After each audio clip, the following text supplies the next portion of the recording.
Let's start. So, good afternoon, dear students. So, let's start. We are going to start with back today. And मैं combined problems आपके साथ कराऊंगी. तो थोड़ा सा technical issue की वजह से टाइम गया. ऐसे कभी कभी होने वाला है. Because of this technical issues you are able to sit at home and watch the lectures. You are getting backup. So sometimes time is going to go in this. It doesn't happen often. Very rarely ऐसा होता है कि app में कभी issue आता है, क्योंकि regular batch में भी हम लेते हैं तो बहुत रेयरली ऐप पे इशू आता है. बट एक आध बार आया तो कोई बात नहीं. अब मैं आपको बैक बोलूँगी. बैक की ये जो लिस्ट है, एक नोट्स में हमारी लिस्ट है. बैक में कंसेशनल टैक्स रेट होता है. बैक में क्या होता है बेटा? Concessional tax rate. लेकिन बैक कंसेशनल टैक्स रेट मिलने के लिए आपको बहुत से सैक्रिफाइसेस करने पड़ते हैं. और ये जो सैक्रिफाइसेस आपको करने पड़ते हैं ये आपको हर रोज़ लिख के आने. मैं आपको हर रोज़ बोल रही हूँ कुछ कुछ चीज़ें. लिस्ट बनाओ, लिस्ट बनाओ. मैंने आपको बोला है अलावेबल डिसअलावेबल एक्सपेंसेस की लिस्ट बनाओ, ग्रुप पे डालो, शेयर करो सबके साथ. अब हम करेंगे आज से लेके 10 बार. आपको 10 दिन तक कंटिन्यूस बैक की लिस्ट बनानी है. मतलब क्या क्या सैक्रिफाइस हुए. आज से लेके कितनी बार लिस्ट बनानी है? 10 बार. तो जब 10 बन जाएगी तब अगली लिस्ट आएगी. ऐसे कुछ ना कुछ आपको एक ही नोटबुक बनाओ, उधर ही हर रोज लिखते जाओ. लिखने से चीज़ें बहुत अच्छे से याद होती है. अब देखो बैक में क्या है. बैक में कंसेशनल टैक्स रेट्स का बेनिफिट चाहिए. आपको क्या चाहिए? कंसेशनल टैक्स रेट्स का, हाँ, कंसेशनल टैक्स रेट्स का बेनिफिट चाहिए. तो आपको क्या करना पड़ेगा? सैक्रिफाइस करने पड़ेंगे. अब सैक्रिफाइस चैप्टर वाइज याद रखोगे तो इजी जाता है कि सैलरी के चैप्टर को क्या सैक्रिफाइस करना है. सैलरी के चैप्टर में आपको क्या सैक्रिफाइस करना है? एमपी एमएलए का डेली अलाउंस होता है, कॉन्स्टिट्यूएंसी अलाउंस है, ये नहीं मिलेगा. एचआरए का एग्जामिशन नहीं मिलेगा, एलटीसी का एग्जामिशन नहीं मिलेगा. कोई भी अलाउंसेस का एग्जामिशन आपको नहीं मिलेगा. कोई भी अलाउंसेस का एग्जामिशन आपको नहीं मिलेगा. अब जो एक्सेप्शंस है इसमें 4 एक्सेप्शंस अदर. 4 एक्सेप्शंस है माने वो 4 अलाउंसेस के एग्जामिशन आपको मिलेंगे, चाहे आप बैक में लो, चाहे आप बैक से ऑप्ट आउट कर दो. अभी बैक को डिफॉल्ट रेजिम माना गया है तो अभी बैक से हम ऑप्ट आउट कर सकते हैं. बैक को क्या माना गया है? Default regime. बैक को माना गया है डिफॉल्ट रेजिम. अब यहाँ पे ये सबसे इम्पॉर्टेंट चेंज, और ये आपको आने के बहुत ज़्यादा चांसेस है मेरे एग्जाम के लिए, एंड दैट इज़ की स्टैंडर्ड डिडक्शन की यहाँ पे आप देंगे 2, 3, 4, 5 star marks. Meaning of 2, 3, 4, 5 star marks is a very very important provision. अब 16(2) का एंटरटेनमेंट अलाउंस का डिडक्शन नहीं मिलता. प्रोफेशन टैक्स का डिडक्शन आपको नहीं मिलता. पीजीबीपी बहुत रिसेंटली अभी हमने किया है तो हमको ध्यान में है. पीजीबीपी में से 35 एडी का मतलब होता है 14 स्पेसिफाइड बिजनेसेस. हाँ, अब एक मिनट में यहाँ पे फटाफट आपको बताती हूँ. 4 जो अलाउंसेस मिलेंगे. ट्रैवलिंग एंड टूर, मतलब आप टूर पे ऑफिस के काम के लिए जा रहे हो, ये अलाउंस का एग्जाम्पशन मिलता है. कन्वेंस फॉर ऑफिस कर दो, कन्वेंस फॉर ऑफिस पर्पस, इसका भी अलाउंस आपको मिलता है. उसके बाद ट्रांसपोर्ट अलाउंस फॉर हैंडीकैप. ये जो ट्रांसपोर्ट अलाउंस हैंडीकैप के लिए होता है, कितना एग्जाम्पशन फिक्स्ड मिलता है आपको पता है क्या इसका? O2R and R2O. O2R मतलब office to residence and residence to office. Do you know transport allowance handicap को कितना एग्जाम्पशन मिलता है? 3200 पर मंथ. तो आप यहाँ पे लिखो ये फिक्स्ड एग्जाम्पशन है, फिक्स्ड अमाउंट है. इसका फिक्स्ड अमाउंट स्पेसिफाइड कितना है? 3000 अप टू. कितना एग्जाम्पशन मिलता है? Up to. हाँ, अप टू लिखो, अप टू 3200 पर मंथ. तो handicap people get an allowance का एग्जाम्पशन. उनको जो भी अलाउंस मिलता है अगर वो अप टू 3200 है तो उनको एग्जाम्पशन मिलता है for travelling from office to residence and residence to office. Correct. Entertainment allowance cross, PT cross. 35 AD हम क्या करेंगे? 35 एडी इज 14 स्पेसिफाइड बिजनेसेस. इनका जो भी अलावेबल एक्सपेंसेस है वो अलाउ नहीं होगा. एडिशनल डेप्रिसिएशन नहीं मिलेगा. Can you claim normal? Normal tick. नहीं, बच्चों को ऐसे ऐसे ये रहता है ना, एडिशनल नहीं मिल रहा है तो डाउट आता है मैम नॉर्मल मिलेगा क्या. अरे हाँ, नॉर्मल के लिए कोई रूल नहीं है ना. लाइव स्ट्रीमिंग स्टूडेंट्स कमान ऑल ओके ना नाउ. अब देखो ये आईसीआई को बहुत पसंद है, ये भी सेक्शन 20, और ये एक एक्सीडेंट स्पॉट भी है. Please understand. आपको एचपी में क्या मिलेगा? Interest on borrowed capital for SO property. That means interest on borrowed capital कौन से प्रॉपर्टीज़ के लिए मिलेगा? Interest on borrowed capital for let out property, DLO property you can claim. You can claim for LO and you can claim for DLO. अब set off के chapter में जब losses को सेट ऑफ करने की बारी आती है तो आता है आपका सेट ऑफ का चैप्टर. सेट ऑफ के चैप्टर में interhead adjustment of HP losses not allowed.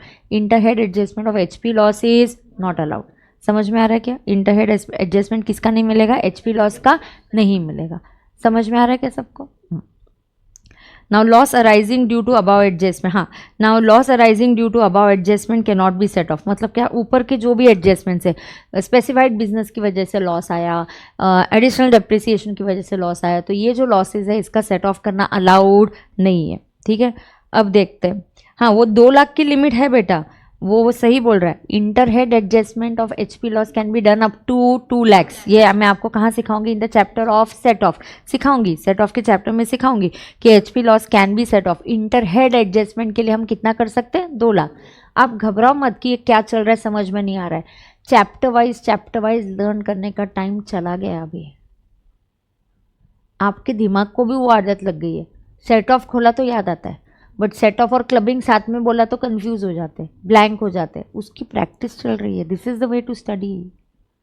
तो मैम वो चैप्टर वाइज ही पढ़ाओ, कंफर्ट में नहीं रहना है हमने को एग्जाम के लिए। समझ में आ रहा है क्या? एग्जाम में क्वेश्चन चैप्टर वाइज आते क्या? फिर वैसा ही करोगे तो सेम हो जाएगा, फिर क्या फ़र्क रहेगा? फिर फास्ट ट्रैक का फ़ायदा क्या है? फास्ट ट्रैक करने से मुझे कुछ तो वैल्यू एडिशन करना है आपके इसमें। अपने को रिजल्ट गोल के बहुत करीब आना है, अपने को पास होना है अपने को इस बार। ठीक है। अब देखो, interhead adjustment of HP loss is not allowed, you will understand. मैं एग्जाम्पल दूंगी। चैप्टर 6 से भयंकर सेक्रीफाइस करता है। हाँ, क्लबिंग का क्या अलाउड नहीं? 1 मिनट, क्लबिंग में इधर 1030 टू 1500 पर एनम। क्या है 1500 पर एनम? माइनर चाइल्ड का जो हम क्लबिंग में एग्जाम्शन देते हैं ना 1500 का, वो अलाउ नहीं होगा। This is minor income. जब हम क्लब करते हैं, जब माइनर का इनकम कहाँ क्लब करते हैं? मदर या फादर में। Minor is a minor not capable of entering into a contract, so minor का income has to be clubbed. So minor का इनकम क्या करना पड़ता है? क्लब करना पड़ता है। झेपता है ना सबको? अब आगे देखो। अब चैप्टर 6 से मैं 2 अमेंडमेंट्स आपके हिसाब से बैक में देखो। पहला ये ATCCD अलाउ होगा। ATCCD इज NPS, एम्प्लॉयर का कॉन्ट्री, ये अलाउ होता है। ATCCH2 दिस इज न्यू, यहाँ लिखो न्यू फ्रॉम फाइनेंस एक्ट लिखो, it is new. ATCCH is new from, ये तुमको पढ़ाना है, finance act 2023। This is Agniveer corpus. कौन सा कॉर्पस? अग्निवीर कॉर्पस। एक अग्निवीर स्कीम है गवर्नमेंट की, जहाँ पे आप आर्मी को ज्वाइन कर सकते हो, कुछ सालों के लिए उधर काम कर सकते हो, आपको कुछ पैसे मिलेंगे, आपका एक कॉर्पस बनाया जाएगा, एम्प्लॉई भी कंट्रीब्यूट करेगा और एम्प्लॉयर भी कंट्रीब्यूट करेगा। ये मैं आपको कहाँ सिखाऊंगी? New from finance act chapter 6 के डिडक्शन वाले चैप्टर में पढ़ाऊंगी। 80JJAA ये एम्प्लॉयमेंट वाला है ना, अगर आप एम्प्लॉयमेंट न्यू एम्प्लॉयमेंट आपको मिलता है तो ये वाला डिडक्शन बैक में मिलेगा, और 10AA बैक में नहीं मिलेगा।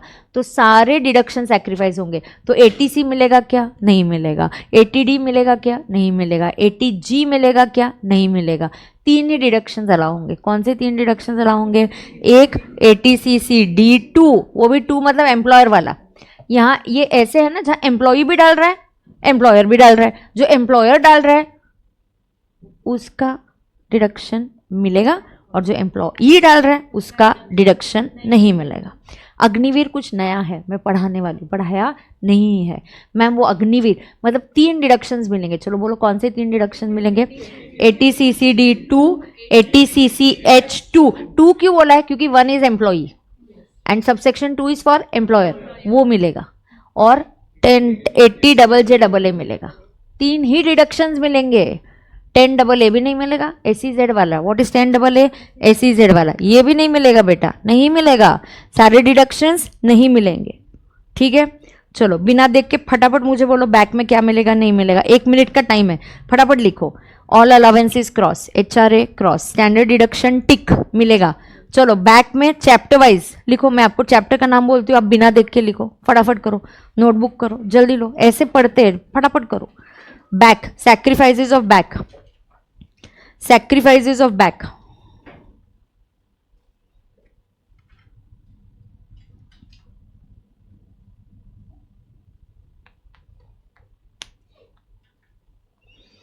sacrifices of back।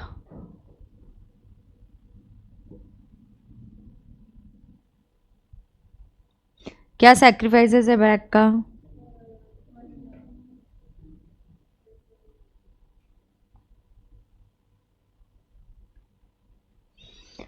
सैलरी के सैक्रिफाइसेस लिखो। क्या क्या क्रॉस किया बोलो? HRA cross, MP MLA cross, HRA cross, LTC cross, और डिडक्शन चैप्टर 6A के डिडक्शंस क्रॉस। 3 डिडक्शंस होते हैं चैप्टर 6A के, लेकिन वो स्टैंडर्ड डिडक्शन, एंटरटेनमेंट, पीटी, उसमें से क्या मिलेगा? स्टैंडर्ड मिलेगा, पीटी क्रॉस, ये क्रॉस, सारे अलाउंसेस क्रॉस, सारे all exemption, all allowances cross, only 4 allowances allowed. लिखो ऐसे, all allowances cross, HRA cross, LTC cross. कौन से अलाउंसेस मिलेंगे? ट्रैवलिंग, टूर,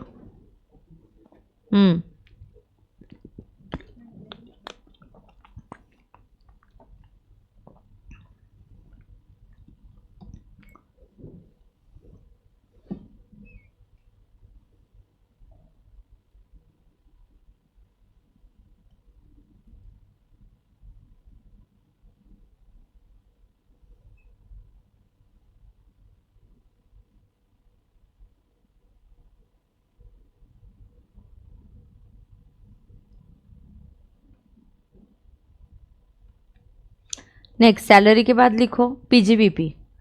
क्या सैक्रिफाइस है PGBP का? खुद से लिखना है। हाँ, 35 AD मतलब 14 specified business cross, then additional cross. Scientific research का सब कुछ क्रॉस है क्या? नहीं, सिर्फ donation, donation cross.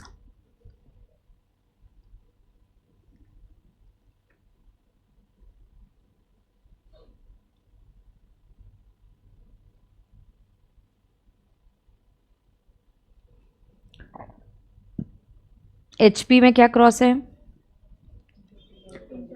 Interest on borrowed capital for SO property. Clubbing 1500 cross, correct, clubbing में 1500 क्रॉस।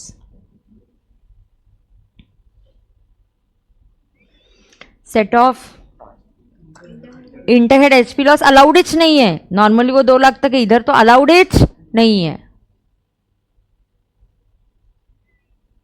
देन चैप्टर 6A में all deductions cross, all deductions cross accept.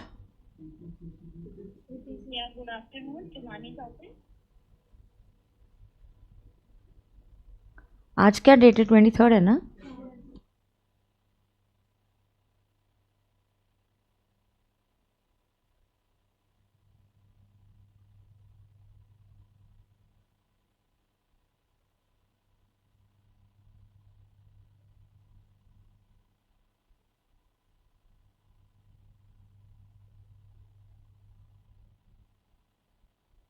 Okay, सारे डिडक्शंस क्रॉस। क्या मिलेगा आपको? सिर्फ 80CCD 2, 80CCH 2 और 80JJA, ये मिलेगा आपको, बराबर है?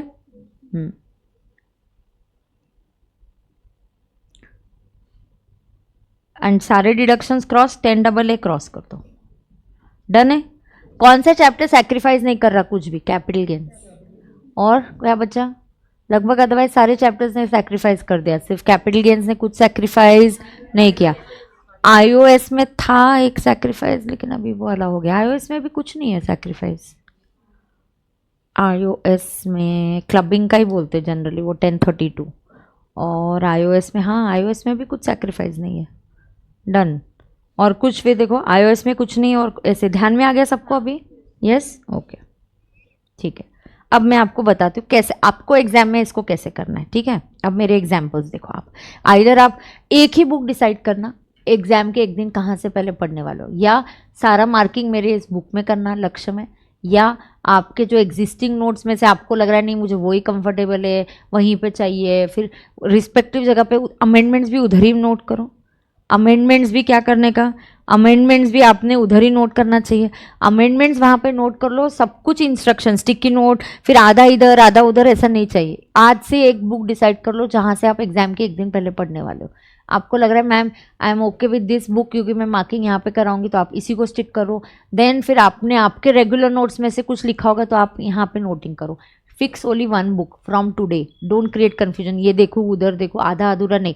तो इस बुक को फाइनल किया, स्टिकी नोट्स कैरी करने के, इधर लिखने का, या यहाँ पे नोटबुक के पेजेस को नंबरिंग करो, यहाँ पे लिखने का, read this example from notebook.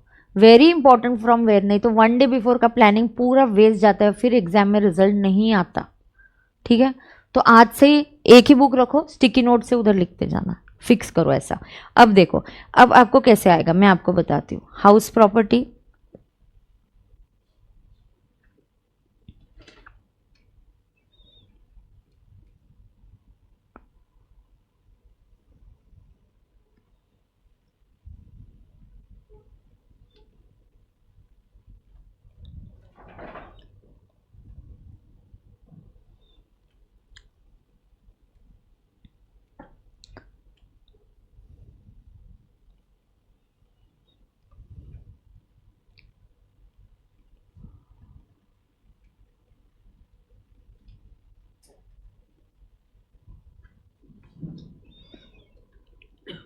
Example note कर लो आप, जहां बैक मार्किंग किया है उधर ही नोट करो प्लीज, बहुत इंपॉर्टेंट है। Don't make me tell you these things again and again, stick to one place. कितनी चीजें कहाँ कहाँ से रेफर करोगे, पढ़ाई एक ही जगह से होने वाली है।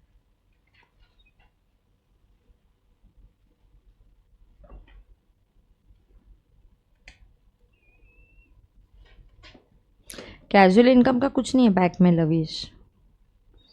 रेडी है क्या? मुझे एनटीआर निकालना है दो सिचुएशन में, निकालूं? रेडी? अगर असेसी ने बैक ऑप्ट किया, पहले हमेशा ऑप्ट आउट वाला करने का, फिर बैक सॉल्व करने का, क्योंकि हमारा वायरिंग ही वैसे हुआ है, हमारा स्टडिंग भी वैसे होता है। तो 115 बैक ऑप्ट आउट किया तो HP loss, inner column 3 lakh से, बट इंटर हेड में कितना अलाउड है? 2 लाख। ये कहाँ है? ये सेट ऑफ के चैप्टर में है।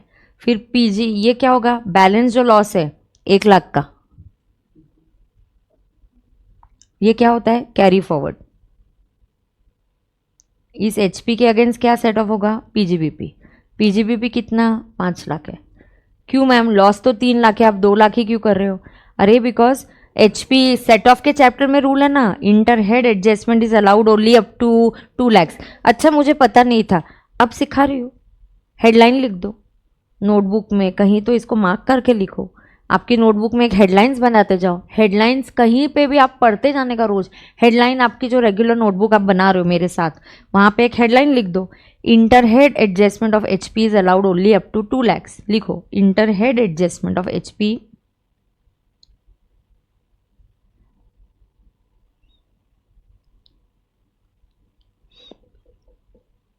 Inter head adjustment of HP is allowed only up to rupees 2 lakhs.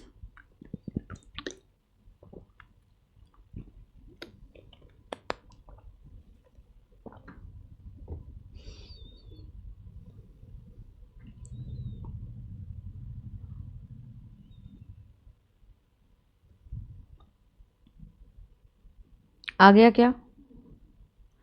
Inter head, तो यहाँ पे क्या हो रहा है ये देखो, तो जीटीआई कितना आएगा? जीटीआई कितना होगा?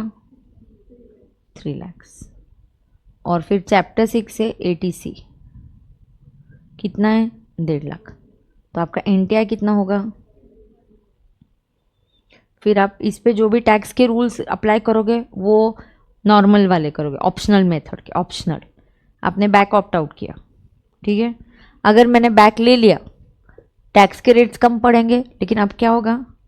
अब एचपी लॉस अलाउड ही नहीं है सेट ऑफ करना, उसको कैरी फॉरवर्ड करना पड़ेगा। एचपी लॉस का set off is not allowed, inter head adjustment of HP loss is not allowed. Let me assume this is SO property. एक मिनट इधर काम करो, फिर एसओ तो आएगा ही नहीं ना, ये 2 लाख का नहीं आएगा, फिर क्वेश्चन चेंज करना पड़ेगा। इसको चेंज कर देगा तुम, हाँ इधर 2 लैक्स करके एसओ करो, फिर कोई मज़ा ही नहीं है। हाँ ठीक है चलेगा, फिर भी चलो, यहाँ नहीं पढ़ाना होगा तो ठीक है। 2 लाख का 2 लाख सेट ऑफ हो जाएगा क्या? हाँ।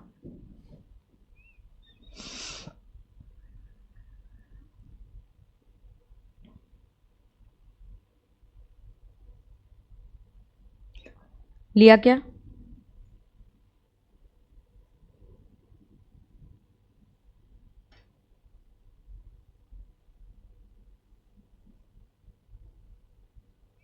नोट किया क्या रे?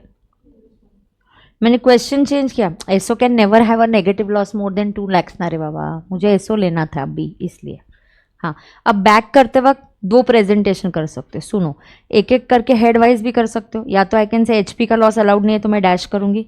दूसरा आएगा पीजीबीपी, तो मैं पीजीबीपी में कितना लूंगी? 5 लाख. क्यों? बैक में इंटर हेड ये सैक्रिफाइसेस है. सेट ऑफ ने सैक्रिफाइस किया. ये बेनिफिट जो आपको मिल रहा था एचपी का लॉस सेट ऑफ करने का, ये बेनिफिट आपको नहीं मिलेगा. HP loss cannot be set off. Interhead adjustment of HP loss is not allowed in back. तो GTI कितना हो जाएगा? 5 लाख. अब चैप्टर 6 से डिडक्शन भी नहीं मिलेगा तो NTI क्या होगा आपका? 5 लाख. फिर ये जो NTI, तो NTI दोनों में अलग अलग होता है बेटा. हमेशा जब क्वेश्चन आता है पहले नॉर्मल करने का जहाँ पे आपने ऑप्ट आउट किया है, फिर आपने बैक करने का, क्योंकि हमारा ब्रेन का वायरिंग ही वैसे हुआ है कि हम लोग पहले नॉर्मल करते हैं और फिर हमें समझना है कि 115 बैक में क्या सीन होगा. समझ में आया क्या? या इसका प्रेजेंटेशन मैं ऐसे भी कर सकती हूँ. I can directly start with NTI. इसका NTI कितना है? 1.5 लाख. क्या अलाउड नहीं है इसमें? ATC, तो ऐड कर दो. कितना आएगा? 1.5 लाख. ठीक है. और क्या अलाउड नहीं है? HP loss set of allowed नहीं है तो वो भी ऐड कर दो. 2 लाख. तो ये कितना आएगा? इसका NTI under 115 BAC will come to 5 lakhs. Both the presentations are okay. ये सिर्फ प्रेजेंटेशन का फ़र्क है. आपको जो कंफर्टेबल लगे आप वैसा कर सकते हो. समझा क्या? सैक्रिफाइस का मतलब ये होता है. झेपता है क्या नहीं झेपता है? ओए, झेपता है कि नहीं झेपता है? डाउट है तो पूछो ना. ए, डाउट है क्या तुमको? क्या? क्यों? क्या नहीं? इधर भी 5 लाख है, उधर भी 5 लाख है. ये क्या है? क्या किया बोल? रुक रुक रुक, देख. हाँ, मैंने यहाँ से स्टार्ट किया, मैंने उल्टा किया. इधर मैंने एक एक हेड में एडजस्टमेंट किया, इधर नहीं किया मैंने. सेकंड वाले में मैंने डायरेक्टली 1,50,000 से स्टार्ट किया और क्या क्या नहीं मिलेगा वो ऐड बैक करके मैं 5 तक आई. इस ऑप्शन में भी तू 5 में आई, पर इधर तूने हेड वाइज किया. 1.5 लाख NTI. अगर बैक नहीं होता, बैक नहीं है तो NTI कितना है? 1.5 लाख. फिर क्या अलाउड नहीं है? ATC अलाउड नहीं है तो ऐड करो. HP लॉस अलाउड नहीं है तो ऐड करो. फिर ये बैक वाला NTI है. दोनों presentation is correct. Observe observe. हाँ, डाउट है तो मुझसे पूछो, बट पहले कैसे करने का? ऑब्जर्वेशन करो. डाउट है क्या किसी को? पक्का नहीं है? किसी को डाउट नहीं है? पक्का? चलो, 2 क्वेश्चंस यहाँ पे देखते हैं. एक सिद्धांत वाला होगा और एक ये है क्या, देखते हैं. पहले कुछ क्वेश्चन देखती हूँ मैं कौन सा इस पे कर सकती हूँ. बैक पे, बैक का टैक्स रेट भी पढ़ाना है ना मुझे आपको. बोल बोल, डाउट है तो पूछ. डरो मत, घबराओ मत डाउट पूछने से बेटा. हाँ हाँ. डॉक्टर निरंजन का सैलरी भी बोला है, टोटल इनकम ही बोला है ना. हाँ,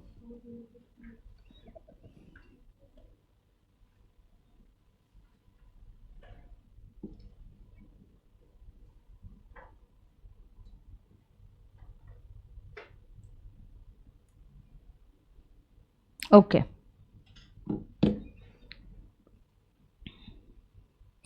तो बैक के आपको सैक्रिफाइसेस समझे क्या बेटा? हाँ, अब देखो ये question number 2. Will do this. Question number 2 पहले सॉल्व करेंगे. अच्छा, अगर आपकी नोटबुक नंबर है, इधर तुरंत नोटबुक का पेज नंबर आना चाहिए. बहुत सिस्टमैटिक काम करना पड़ता है एक दिन पहले के लिए. ये जोक नहीं है बेटा, सिलेबस बहुत वास्ट रहता है. ढंग से हमारे रेगुलर क्लास में एक एक पेज नंबर, एक एक नोटबुक नंबरिंग होकर क्वेश्चन की यहाँ नंबरिंग होता है. It tell me one thing, अपने मेरे को वो कंबाइंड कौन से क्वेश्चन है, ये होमवर्क चेकिंग में है क्या? ये है ना, तो फिर यहीं से फिर वो यूज़ हो जाएगा मेरा. तो मुझे वो लिस्ट दे के रखना, तो वही हम यहाँ पे मैं वैसा कट कट करके आई कैन यूज़ दैट. हाँ, ओके. अब doctor Niranjan question. Ready everybody? Doctor Niranjan, either I am using, this is a fast track lecture, but मैं रेगुलर क्लास में कुछ मुझे होमवर्क चेकिंग में अगर ये होगा तो this will also be, it will help you to do the homework checking for my regular class also. Doctor Niranjan, a resident individual 60 years is running a clinic in Surat. Her income and expenditure account for the following is given below. So income expenditure दिया है.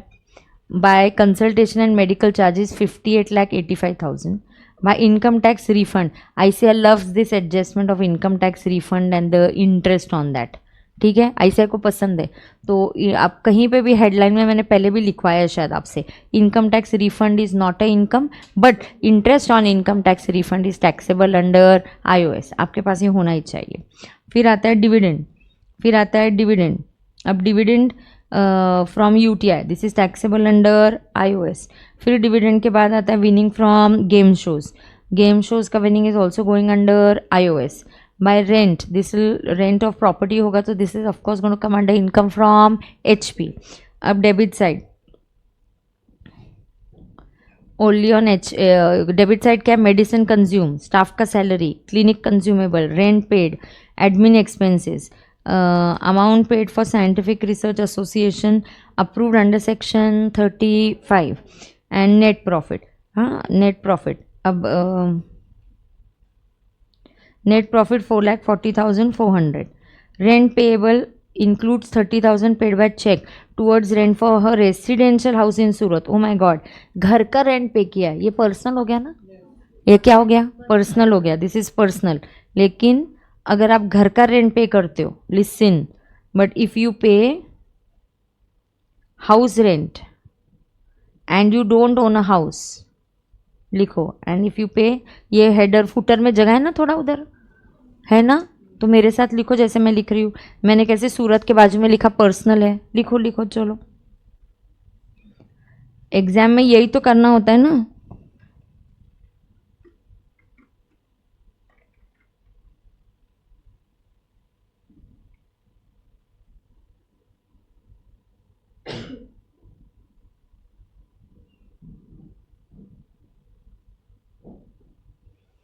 Ready, personal लिखा ना. If you pay लिखो, if you pay house rent and do not own a HP, then you can claim 80 GG deduction.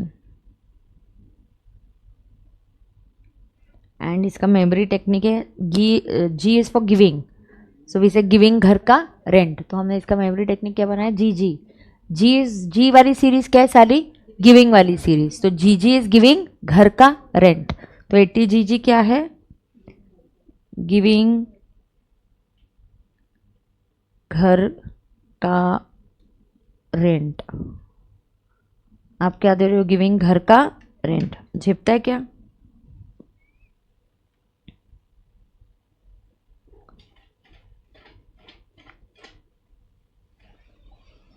ठीक है. आगे देखो, clinic equipments है, WDV वगैरह है, तो क्लिनिक इक्विपमेंट्स पे अपन क्या लेंगे, डेप्रीसिएशन. क्या रेट से लेंगे, 15%.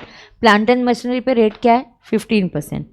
Rent relates to house property. ओ बेटा उसके पास घर है, रेंट पे दे दिया. अब 80 GG नहीं मिलेगा.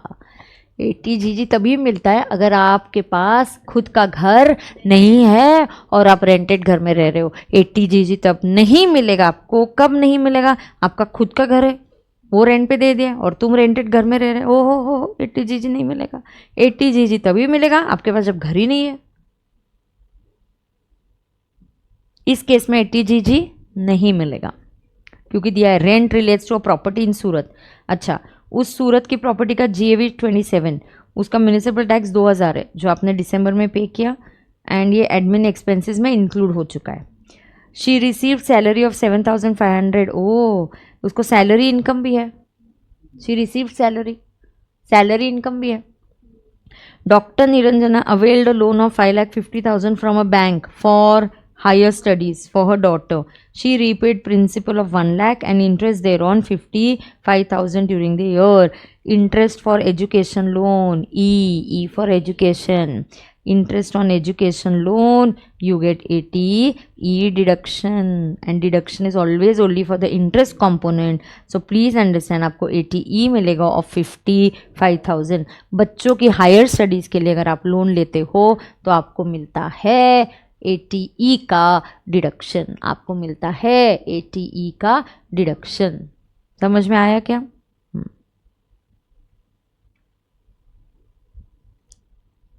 अब आ गए, she paid 1 lakh as tuition fees, not in the nature of, she paid 1 lakh as tuition fees, not in the nature of development fees or donation to university but for full time education.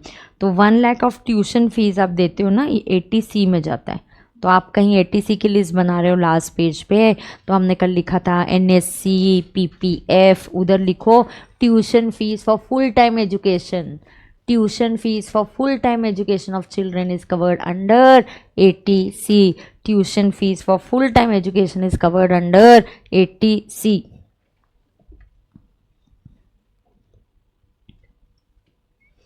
Tuition मतलब coaching fees के लिए नहीं मिलता है. School की fees में से कुछ कंपोनेंट होता है जो ट्यूशन फीस होता है, कुछ बिल्डिंग फंड जाता है, लाइब्रेरी फंड जाता है. तो उसमें जो ट्यूशन फीस का कंपोनेंट है उसके लिए आप क्या क्लेम कर सकते हो?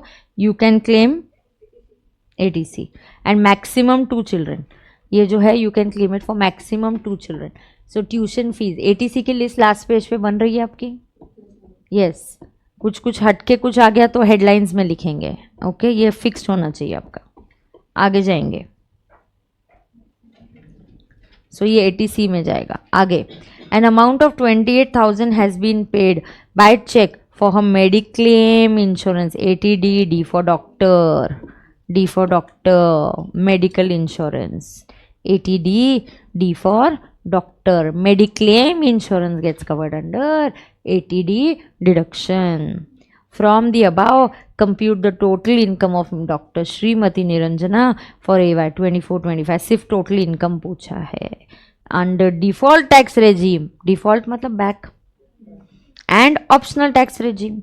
तो डिफ़ॉल्ट टैक्स रेजिम में भी चाहिए और ऑप्शनल टैक्स रेजिम में. इस चैप्टर पे आपका TDS आ गया, एक जगह नेट वर्ड दिया है, TDS आ गया. इस क्वेश्चन में आपका चैप्टर 6 से आ गया, इस क्वेश्चन में PGBP आ गया, इस क्वेश्चन में सैलरी आ गया. क्वेश्चन ऐसे पूछे जाते हैं. इस क्वेश्चन में चैप्टर 6 से डिडक्शंस आ गए, बैक आ गया, बैक लिया तो क्या, बैक नहीं लिया तो क्या. बराबर है. चलो तो फिर now let's solve this question. Question number कौन सा सॉल्व कर रहे हैं अपन? कौन से पेज पे है हमारा? Page 271, combined questions. बराबर ना? क्या क्वेश्चन है? आपको कुछ इंस्ट्रक्शंस दिए हैं. सबसे पहले मैं लिखवाती हूँ फैक्ट्स. ये मेरे क्लास का हमेशा प्लस पॉइंट है. हम लोग पहले क्वेश्चन एनालाइज करके फैक्ट्स लिखते हैं और फिर आगे जाते हैं. ठीक है. फैक्ट्स में पहले बोलो क्या करना है मुझे, क्या निकालना क्या है? Computation of total income. Total income म्हणजे एनटीआई के लिए क्या चाहिए? चैप्टर 6 से जीटीआई के लिए क्या चाहिए? 5 हेड्स ऑफ इनकम. ये कंबाइंड क्वेश्चन है. एग्जाम में इस टाइप के क्वेश्चन के लिए पहले इंडेक्स सारे चैप्टर्स के नाम रिकॉल करने के. पहले तो 5 हेड्स. तो चलो 5 हेड्स में से यहाँ पे क्या क्या है? मैम इसको सैलरी इनकम है ही, फिर और कौन सा इनकम है? PGBP तो है ही, इसको रेंट भी मिल रहा है तो HP भी है, और डिविडेंड वगैरह है तो वो इंटरेस्ट ऑन रिफंड आ रहा है तो that is coming under IOS. फिर देखना कैपिटल गेन्स का कुछ है क्या? नहीं. तो आपका फैक्ट्स है, आपको ये सब वर्किंग करना है. इसमें चैप्टर 6 से है क्या? यस. ATC है, ATD है मेडिक्लेम, ATC है, ATC ट्यूशन फीस है, ATGG मिलने वाला था, GG गिविंग घर का रेंट मिलने वाला था, कैंसिल हो गया. क्यों? असेसी के पास खुद का घर है और उसने रेंट पे दिया है. HP में देयर इज एलो प्रॉपर्टी. बराबर. ATC है, ATD है, और क्या है? ATE है, ये इंटरेस्ट ऑन एजुकेशन लोन है. और डिडक्शन में कुछ है क्या? अब रिकॉल करने का सेट ऑफ चैप्टर का कुछ है क्या? सेट ऑफ चैप्टर कुछ नेगेटिव इनकम है क्या? नहीं है. तो सेट ऑफ को क्रॉस कर दो. क्लबिंग चैप्टर है क्या?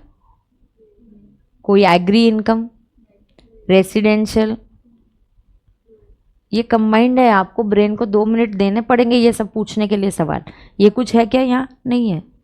4 हेड्स है, चैप्टर 6 से है और इम्पॉर्टेंट है. आपने को वर्किंग सब करना है.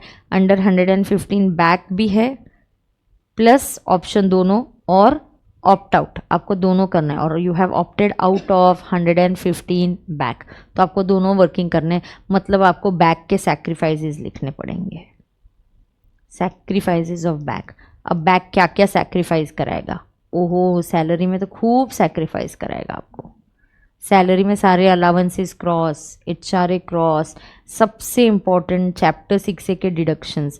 सैलरी में अब आपको स्टैंडर्ड डिडक्शन मिलेगा, entertainment allowance cross, PT cross.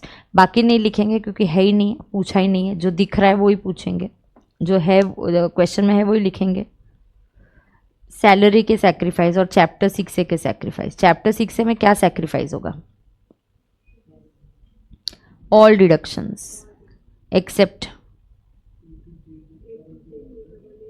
3 होते हैं ना। हाँ बोलो, ATCCD2, ATCCH2। What is ATCCH? Ma'am something about Agniveer, कुछ तो नया आया है, मैम सिखाने वाली है, कुछ तो नया आया है अग्निवीर के बारे में। Plus ATJJ। बस ये 2 सैक्रिफाइसेस, ये 3 सैक्रिफाइस नहीं करेंगे, वरना सारे डिडक्शंस आप एक में क्लेम करोगे, एक ऑप्शन में क्लेम नहीं करोगे। बैक का सैक्रिफाइस, अच्छा क्वेश्चन अगर बोलता assume he is not opting out of, sorry he is opting out of back, तो हम एक ही वर्किंग करते, दोनों कर रहे हैं इसलिए हम लिख रहे हैं। ये तैयारी हो रही है, नहीं तो तुम क्या करते? सॉल्व करते फिर मिस्टेक करते, फिर कट करते हो, फिर चेक करते हो। Don't do that, plan and solve the question. अब एक्सेप्ट चैप्टर 6 का सैक्रिफाइस हो गया। अब और क्या सैक्रिफाइस है यहाँ पे? पीजीबीपी, एचपी में एलओई प्रॉपर्टी है तो मुझे लिखने की जरूरत नहीं है। आईओएस में कोई सैक्रिफाइस नहीं है, सैलरी का लिख लिया। पीजीबीपी में क्या सैक्रिफाइस होता है? हाँ तो लिखो पीजीबीपी है, इधर देखो एक 35AD नहीं है लेकिन 35 है, 35 में डोनेशन है। आई थिंक यहाँ एक डोनेशन है, देखो। फिर ये ऐसा छूट जाता है नहीं तो। और आपको क्या सैक्रिफाइस करना रहता है? Additional depreciation. ये 3 सैक्रिफाइसेस आपको कहाँ करने? पीजीबीपी में करने बेटा।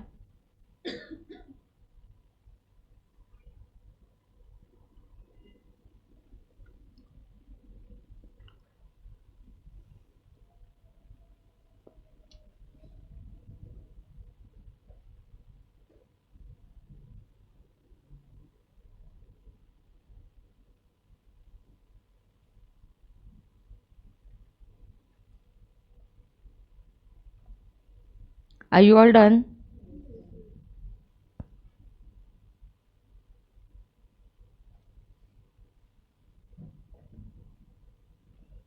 चलो स्टार्ट करें अभी हेडिंग देने का, computation of total income.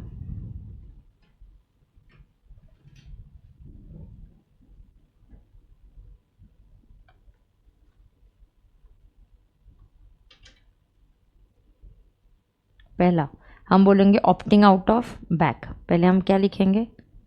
Opting out of 115 back, वही पहले करने का हमेशा।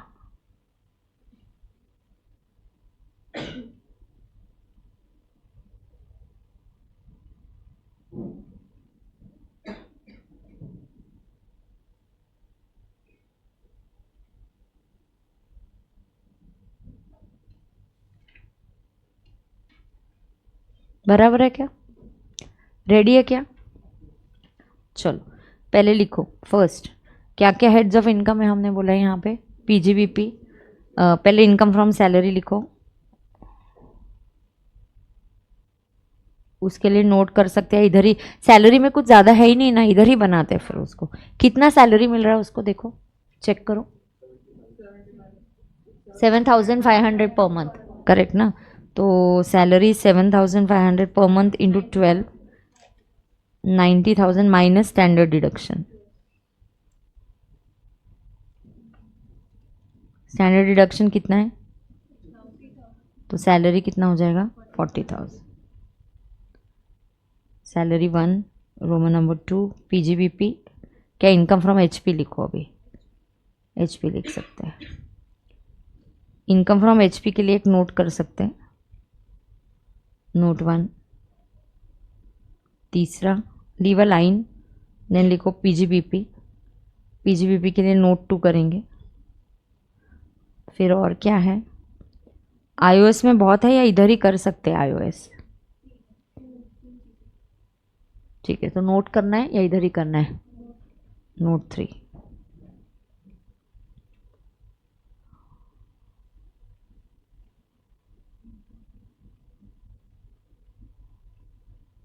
GTI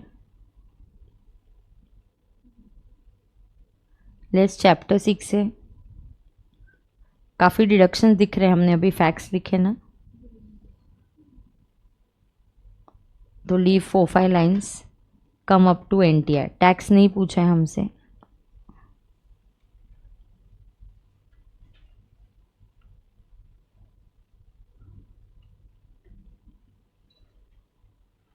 बराबर है क्या? चलो, generally I like doing PGBP note first, और we can do even the HP note, ऐसा कुछ नहीं है। अब नोट टू HP है, so let's write down note two income from HP, sorry note one, note one income from HP। अगर HP में कुछ नोट करना पड़ेगा तो 1A 1B 1C करना, और PGBP में कुछ नोट करना होगा तो 2A 2B 2C करना, ठीक है। HP में कौन सा प्रॉपर्टी है? Let out. HP का फॉर्मेट फिक्स्ड होता है, लिखो GAV पर्टिकुलर्स 1 कॉलम, 1 कॉलम में हमेशा नेचर ऑफ प्रॉपर्टी लिखना, LO पर्टिकुलर्स,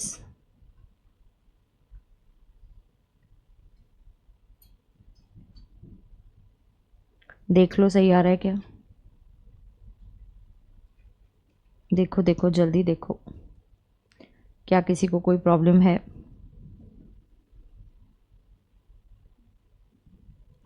सो GAV less municipal taxes, format fixed है HP में। NAV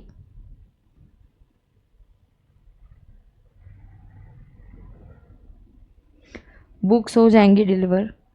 पेज नंबर इसका क्या था?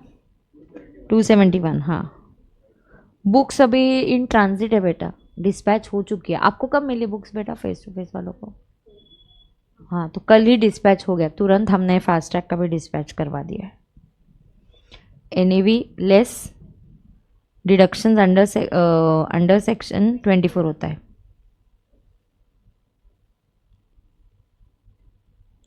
A is always standard deduction, ये फिक्स्ड होता है। यहाँ ना सारे खर्चे वगैरह कवर करने के लिए होता है, घर के जो खर्चे होते हैं ना, repairs, maintenance, insurance. And 24B is always interest on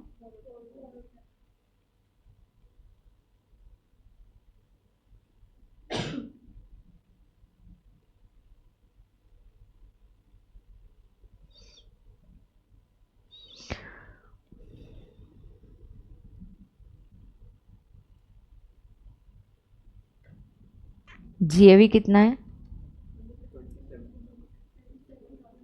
एक है ना admin, I think municipal taxes है जो एडमिन में इंक्लूड हो गया है, 2000 रुपीज। एडजस्टमेंट नंबर बोलो। Adjustment number 3, admin charges includes 2000 municipal tax, it is included in admin charges. 2000 आपने पे कर दिया है। म्यूनिसिपल टैक्सेस घर का कैसे अलाउ होता है? On payment basis. Municipal taxes are allowed on payment basis. अच्छा नहीं, मुझे याद नहीं है मैम, कोई बात नहीं, हेडलाइन लिख दो, in HP municipal taxes are allowed on payment basis. हो गया, बता दिया, याद आ गया, खत्म हो गई बात। In HP municipal taxes are allowed on payment basis. बेटा ये एक चैप्टर से दूसरे चैप्टर का स्विच इन स्विच आउट करना है, इसीलिए तरीका बदल रहे हम लोग पढ़ने का। कितना है वो? 2000, and 27 minus 2 is then 25। Standard deduction is 30% of 25,000, 7,500, correct. Interest है क्या? ये घर के लिए कुछ लोन वोन लिया है क्या आपने?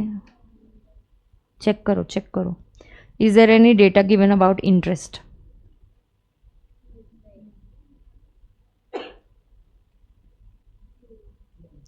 चेक करो any data relating to interest.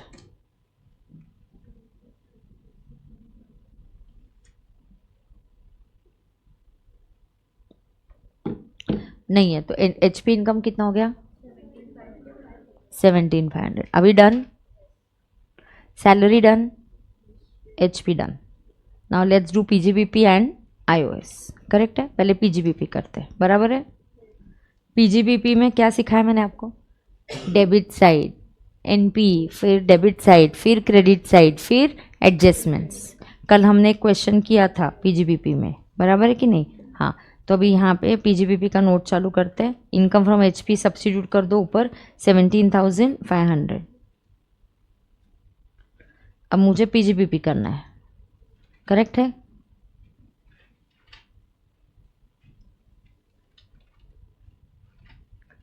Note क्या है इसका?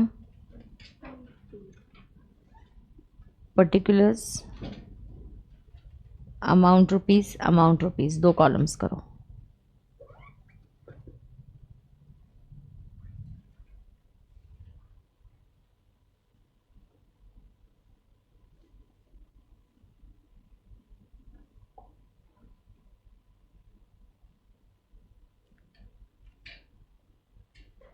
रेडी है? Net profit as per profit and loss account.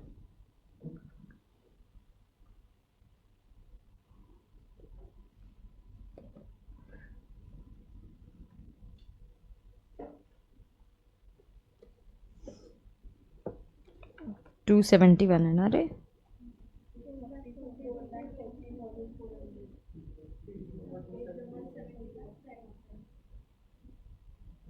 क्या कंफ्यूजन है इसमें?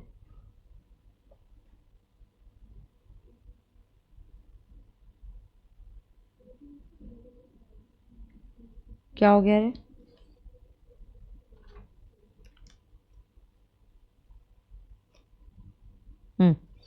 चल let's start. Net profit as per P&L is 4 lakh. अब P&L का debit side, medicine consumed, any problem? Staff salary, any problem? Should it be allowed? Yes. Businessman के view point से सोचो, staff के लिए सैलरी दिया तो अलाउ होना चाहिए। उसके बाद clinic consumables, is it allowed? Yes. Rent paid, यहाँ आ गया, रेंट पेड इंक्लूड्स, पहला adjustment, rent paid includes 30,000 paid by cheque towards rent for residential house in Surat. तो ये जो रेसिडेंशियल हाउस है ये अलाउ नहीं होगा। नहीं तो इस रेंट का हम क्या कैलकुलेट करते, 80 जीजी करते थे, बट जीजी कब मिलता है? आपके पास खुद का घर ही नहीं है तो आपको मिलता है। हाँ, तो यहाँ पे हम पहले तो ऐड करेंगे, ये पर्सनल खर्चा है। ऑफिस का रेंट है तो अलाउ होगा, पर्सनल रेंट अलाउ होगा क्या? नहीं। घर का rent is allowable? No. Personal expense is not allowable, only business related allowed. अब ये पहले तुम मन बना लो, अलाउड है या नहीं है? अलाउड नहीं है। अब अकाउंटेंट को बुलाओ, अकाउंटेंट तुमने क्या किया? वो बोलता है मैंने क्या किया, मैंने P&L को डेबिट किया।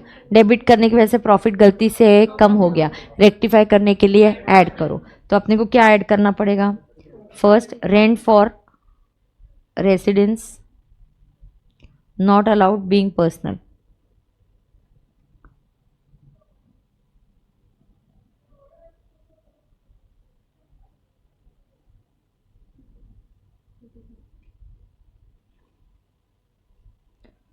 तो हम 30,000 को क्या करेंगे? Add. Second, amount paid for scientific research association approved under section 35. So amount paid to for a amount admin expenses, sorry I missed out, admin expenses 255 में HP का म्यूनिसिपल टैक्स है, HP का इनकम HP में गया तो HP का खर्चा भी HP में जाना चाहिए। यहाँ वो खर्चा अलाउ नहीं होना चाहिए। एडमिन में गलती से 2000 हमने ऐड किया है, 2000 HP वाला खर्चा है, उसकी वजह से 2000 से क्या हो जाता है? प्रॉफिट गलती से कम हो गया, रेक्टिफाई करने के लिए ऐड करना पड़ेगा। Yes. So municipal tax of house property wrongly considered in, wrongly included in admin expenses.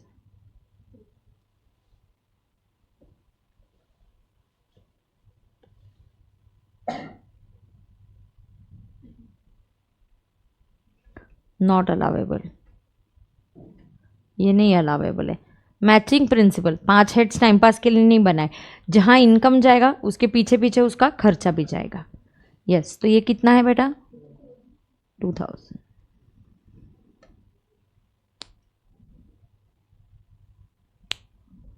Done है क्या? Third, amount paid for scientific research association approved under section 35 is allowed. Amount paid is allowed. So under section 35 क्या ये amount paid allowed है? हाँ, कोई problem नहीं है। अब on the credit side, consultation and medical charges बिल्कुल चलेगा। अब ध्यान रखना पड़ेगा, कंसल्टेशन और medical charges is within 75 lakhs, presumptive आ सकता है। पहले प्रिजम्पटिव का लिमिट 50 लाख था, अब प्रिजम्पटिव का लिमिट 75 ही हो गया है। हाँ, तो हमें एक नोट वो लिखना पड़ेगा कि हो सकता है कि एसएससी प्रिजम्पटिव में आ जाए अगर उसकी जो रिसीट्स है इज विद इन 5%। समझ में आ रहा है? हाँ, अभी नहीं, वो पहले ये करती हूँ कंप्लीट। इनकम टैक्स रिफंड, आइयो 5450 is the income tax refund में से 5000 इंटरेस्ट है और 450 इंटरेस्ट है। दोनों को यहाँ से माइनस करो पहले तो। क्यों? क्योंकि एक तो रिफंड इनकम है ही नहीं और दूसरा 450 इनकम है बट वो आईओएस वाला इनकम है, इसलिए यहाँ से लेस करेंगे। ऐड नहीं, क्रेडिट साइड, तुमने डेबिट से क्रेडिट चले गए तो गाड़ी का गियर भी बदलो। पहले सोच एक्सपेंस वाली थी, अब सोच इनकम वाली होनी, बराबर है? यस। तो अकाउंटेंट ने क्या किया यार, अकाउंटेंट क्या करता है, तू 5000 रिफंड इनकम नहीं होता और उसका इंटरेस्ट आया वो आईओएस में जाता है, यहाँ से लेस करो। तो 2-3 लाइन्स छोड़ दो ऐड के लिए, फिर आप बोलो लेस। लेस में बोलो फर्स्ट इनकम टैक्स रिफंड आप लेस करो। इनकम टैक्स रिफंड क्यों, रिफंड क्यों लेस होगा 5000 का? पहले तो ये इनकम नहीं है, प्लस जो interest on income tax refund है वो भी लेस होगा। आइयो वो क्यों लेस होगा? क्योंकि वो इनकम है लेकिन आईओएस वाला इनकम है, तो वो है 450। तो ऐसे टोटल आपका हो गया 5450। अलग अलग नोट करो, कंबाइंड नोट करो, आपको जैसे करना है, impact is one and the same. अब डिविडेंड के यहाँ बेटा ये नहीं यूज़ किया। अच्छा, किसी को बुक नहीं है ना, दिक्कत हो रही है ना, कोई बात नहीं, आपके पास ओल्ड मॉड्यूल भी होगा ना, वो भी क्वेश्चंस खोलो। ये सारे कंबाइंड क्वेश्चन मॉड्यूल वाले, आप नया वाला मॉडल लो, आप ओल्ड वाला भी मॉडल लो, सब मॉडल के क्वेश्चन है ये, ठीक है? अब देखो dividend, dividend on UTI, dividend from units of UTI, this should be taxable under iOS. Ma'am ये नेट है कि ग्रॉस है? कुछ नहीं बोला है तो ग्रॉस ही होता है, लेकिन जैसे विनिंग्स के लिए नेट और ग्रॉस वर्ड यूज़ किया है, जहाँ नेट वर्ड यूज़ किया है तो हमें ग्रॉसिंग अप करना पड़ता है। यहाँ तो कोई प्रॉब्लम नहीं है, दिस इज 10,500, यहाँ से लेस करेंगे। क्यों? Because this is taxable under iOS. And third winnings, winnings का अब भी पीएनएल पे इम्पैक्ट कितना है? 35,000। तो winnings to be taxable under IOS, but IOS में जब टैक्सेबल करेंगे तब हम उसको क्या करेंगे? ग्रॉस अप कर लेंगे। लेकिन अब इम्पैक्ट कितने का पड़ा है? 35। ये लेस करो। रेंट, रेंट फ्रॉम एचपी, ये कौन से हेड में टैक्सेबल है? Income from HP.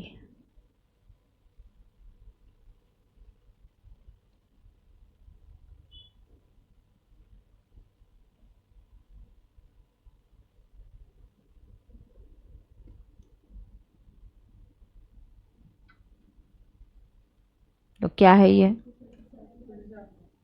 27,000। इसको ऑलरेडी एचपी में कंसिडर हो गया। एक सेकेंड, अब रुकने का, अब देखने का डेबिट साइड, क्रेडिट साइड। अब एडजस्टमेंट्स बोलो कौन सी बची है? हाँ, तो अपने को करना पड़ेगा डेप्रिसिएशन कैलकुलेट, है ना?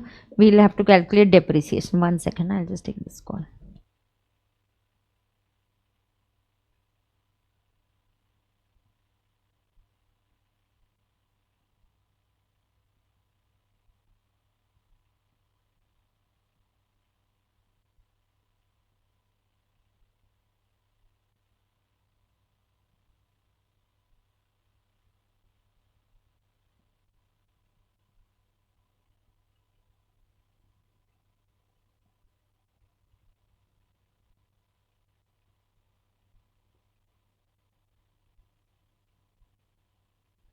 अब बोलो depreciation.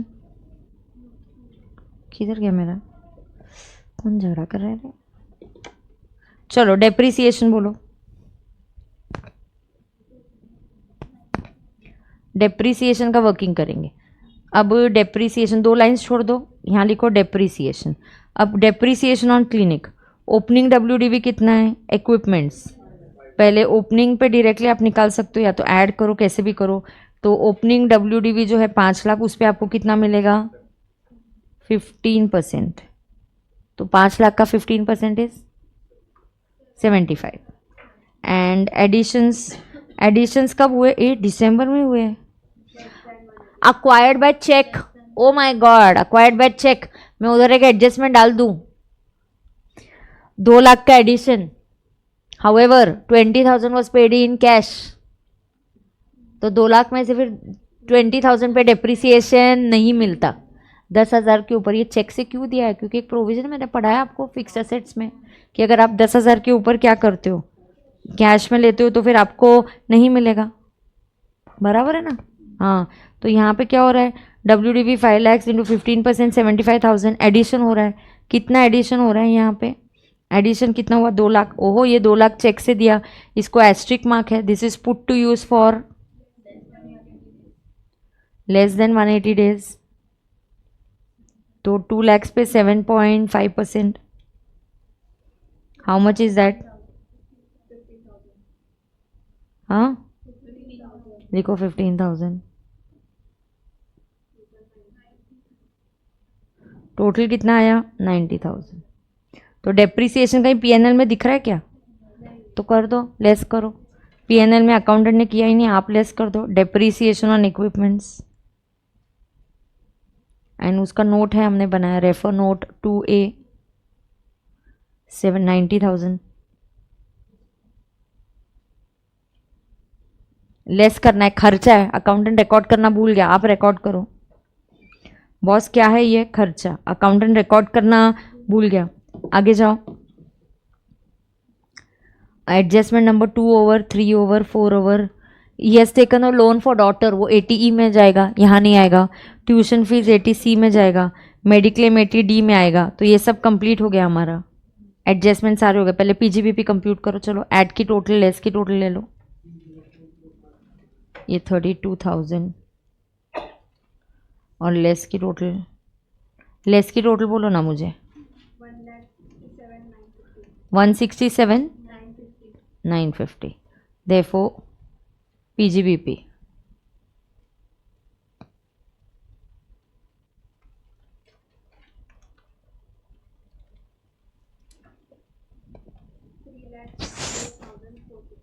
$3,04,450. PGBP is 3,04,450. Check, check, check.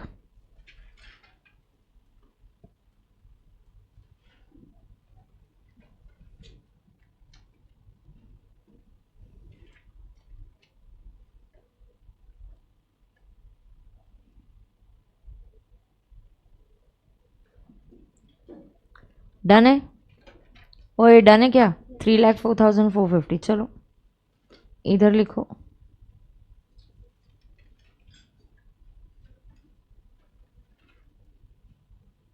बरोबर है का? हाँ, iOS का नोट चाहिए तो नोट बना सकते हो, इधर भी लिख सकते हो, as you think is okay. अभी जगह नहीं छोड़ा है हमने। iOS का मैं नोट इधर बाजू में करती हूँ, नोट 3। पहले इंटरेस्ट ऑन क्या है रे? Dividend on UTI। Dividend on UTI कितना दिया है? 10,500। Interest on income tax refund,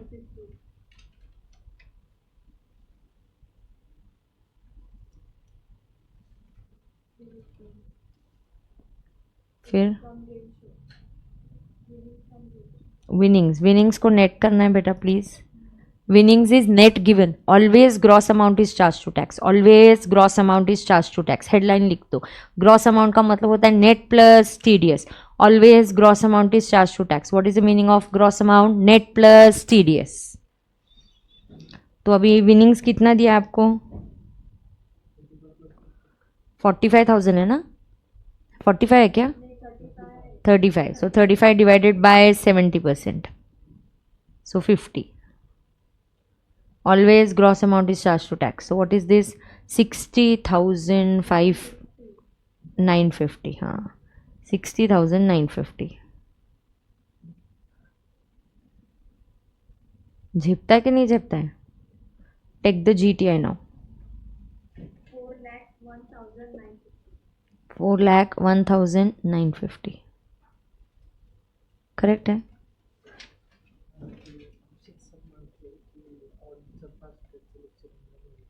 हाँ, वर्क करते करते। अच्छा, हर्षद सर का ऑडिट का फास्ट ट्रैक का लेक्चर नहीं होने वाला है, ठीक है?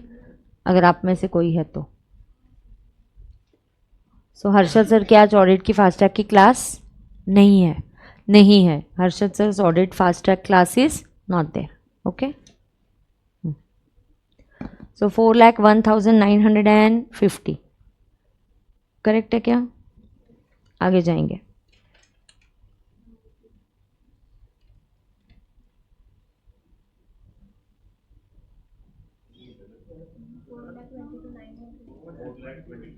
मैं टोटलिंग नहीं कर रही, तुम जैसे बोलोगे मैं वैसे लिखूंगी.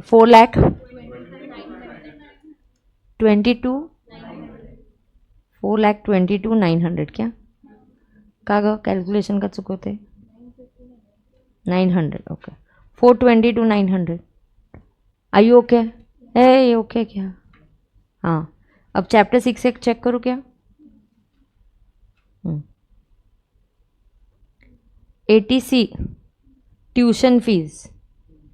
ट्यूशन मतलब कोचिंग क्लास की फीस नहीं है, ट्यूशन फीस है.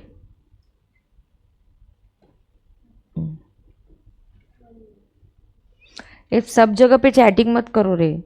Do chatting only on YouTube. मतलब ये टेलीग्राम का एक ग्रुप, उधर ग्रुप में I am checking all your chats on YouTube ना. हाँ. ट्यूशन फीस कितनी रे? 1 लाख. अच्छा. ATC में ट्यूशन फीस अगर आप स्कूल की फीस होती है ना, उसमें लाइब्रेरी फ़ी होती है, बाकी सब कंपोनेंट्स भी होता है, बिल्डिंग फंड, उसमें ट्यूशन फ़ी का कंपोनेंट का ही ATC मिलता है. अच्छा, कुछ नहीं दिया क्वेश्चन में, सिर्फ बोला स्कूल फीस, तो assume everything is tuition and claim it. Tuition का मतलब ये कोचिंग वाली ट्यूशन फीस का ATC नहीं मिलता, समझ के लेना. और ट्यूशन फीस ये जो है कोचिंग की, इसमें कोचिंग नहीं स्कूल की, maximum 2 children full time education होता है, इंजीनियरिंग, स्कूल, यूनिवर्सिटी, सिर्फ उनके लिए आपको ATC मिलता है. अब ATC के बाद देखो ATE है, इंटरेस्ट ऑन एजुकेशन लोन. कितना इंटरेस्ट है? यहाँ पे लिखेंगे 55,000.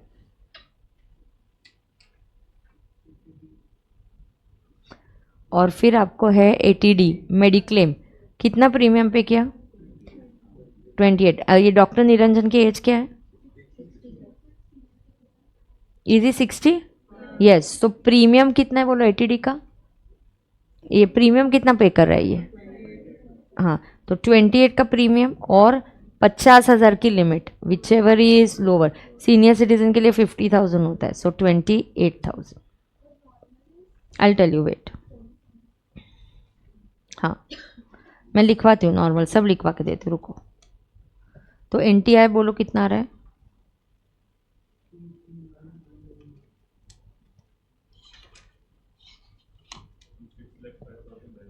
नहीं रे, माइनस करने का, ऐड मत कर. 422 है तो 6. देखो कैसे भयंकर मिस्टेक करते हो तुम एग्जाम में. We all know this is a silly mistake, obviously everybody knows, but वो आदत हो जाती है ना ऐसे फटा. 239,900. पहले मुझे ये होमवर्क प्रॉब्लम सॉल्विंग करने दो, फिर ATD के बारे में कुछ और मैं आपको बताऊंगी, पहले यहाँ तक आने दो. 239,900 आ गया क्या? एडर ने क्या? अब तो बहुत इजी है. अब हमने ऊपर सब बैक सैक्रिफाइस सब लिख दिया. देखो कितना हम क्लियर है, फिर हमें क्या करना है. तुम बिना क्लैरिटी के प्रॉब्लम सॉल्विंग पे जाते हो, कभी वो नहीं करने का. ठीक है, यहाँ तक आ गया क्या? ये टोटलिंग वोटलिंग बराबर है ना? हाँ. अब देखो, अब अगर मैं बैक ऑप्ट करती हूँ, अब सुनो. इफ कौन है? Doctor Niranjana opts for default scheme, मतलब बैक.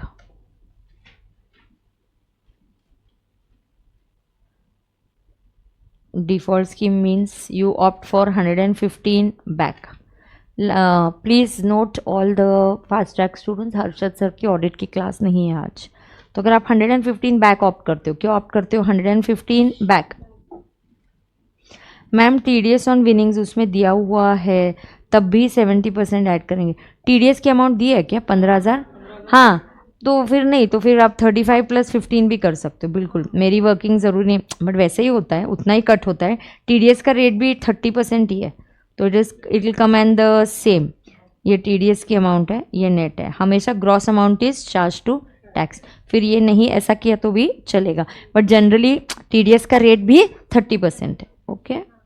अब सुनो, अगर मैंने अभी क्या लिया बेटा, बैक, अब बैक लिया तो I can start with directly N T I, I will do it that way. तो मुझे बोलो एन टी आई कितना आएगा, आया है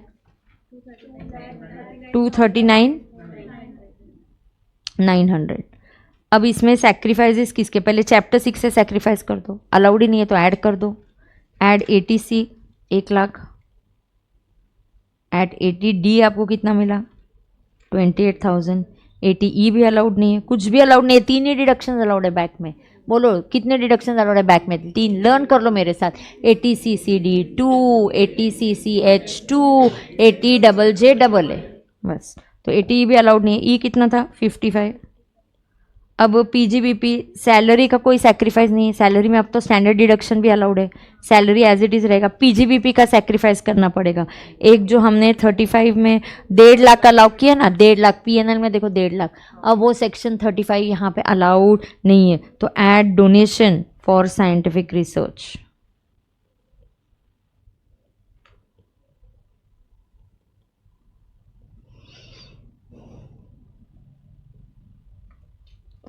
not allowable under back, not allowable under 115 back। तो क्या आएगा, ये कितना ऐड करेंगे 1.5 लाख। और कौन सा हेड है, H P T D S, H P में एल ओ है, ऐसा होता तो नहीं, एक बार क्रॉस चेक करेंगे कुछ है क्या सैक्रिफाइसेस अभी, इसलिए वो चैप्टर वाइज करने का, तो देखो कुछ नहीं है, तो ये बन जाएगा आपका N T I for BAC, total income under 115 BAC, ये सब ऐड करना है, भूलना नहीं। 572,900 एडिशनल नहीं है यहाँ पे। एडिशनल का मतलब होता है जो मैन्युफैक्चरिंग को देते हैं वो, एडिशंस पे मिला हुआ डेप्रिसिएशन नहीं। एडिशनल डेप्रिसिएशन इज डेप्रिसिएशन जो मैन्युफैक्चरिंग और इनको मिलता है ना, एलिजिबल प्लांट एंड मशीनरी 20%, वो नहीं मिलेगा, सिर्फ मैन्युफैक्चरिंग और इलेक्ट्रिसिटी जनरेशन। नॉर्मल डेप्रिसिएशन तो मिलेगा, करेक्ट है। तो कंक्लूजन अच्छे से लिखने का, एग्जामिनर को ढूंढते नहीं लगाने का इतने बड़े इसमें। अब कंक्लूजन क्या है, total income under back, under back मतलब ऑप्शनल नहीं, under default 572,900 and total income under, total income if opted out of back,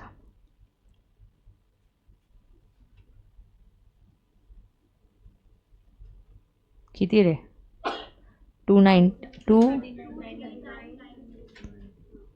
239,900 बरोबर ना।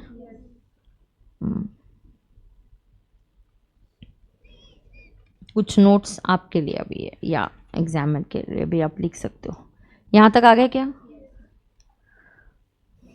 कोई डिफिकल्ट नहीं है। और अच्छा, ऐसे भी बच्चे होते बेटा जो रैंक में आते और जिनका पहला क्वेश्चन टैली नहीं होता, 14 मार्क्स का कंपलसरी। It's not a do or die situation of 14 marks, you get marks for steps. तो एक तो उसका प्रेशर लेके करना ही नहीं है। ऐसे भी बच्चे हैं जो रैंक लेके आते हैं, एग्जामिशन लेके आते हैं, ठीक ठाक से मार्क्स लेके आते हैं और बोलते हैं हमारा पहला क्वेश्चन टैली नहीं हुआ। ज़रूरी नहीं वो करना ही है पूरे एकदम वो ही करना है, और उसके बगैर पूरा पेपर ही नहीं हुआ उसके लिए पूरा क्वेश्चन ही दाव पे लगा दो पेपर, ऐसा नहीं है। कर लिया होगा, मैनेज होगा, बट प्रेशर लेके मत करो कि नहीं ये तो आना ही चाहिए, पहला ही क्वेश्चन है, नहीं बहुत डिफिकल्ट है, हो गया, उधर ही तुम्हारा मूड खराब हो जाता फिर पूरा पेपर का। समझा क्या। हाँ, अब नोट्स में क्या, 80D, 80D for normal person, normal person के लिए 80D कितना मिलता है 25,000 और प्रीमियम। अब पहला क्वेश्चन कितने मार्क्स का होगा, मुझे लग रहा है आप प्रोपोर्शनेटली लेस करो, 60 मार्क्स के लिए, लेट्स डू इट, 60 मार्क्स के लिए 14 मार्क्स का आता, तो 50 मार्क्स के लिए कितना, ऐसा अंदाज़ा हम लगा सकते हैं 12, तो आपको 12 मार्क्स का आएगा, बराबर ना, 10 से 12 मार्क्स आएगा भी, ठीक है। चलो, तो नॉर्मल पर्सन को 80D कितना मिलता 25,000 और premium which ever is lower, and senior citizen को 50,000 और premium which ever is lower, and क्या बोलना है, 80D आता है, 80C पता है तुमको, और क्या था, 80E भी पता है। 80E सिर्फ इंटरेस्ट के लिए मिलेगा। हो, दैट विल टेक, प्रिजम्पटिव का नोट लेंगे।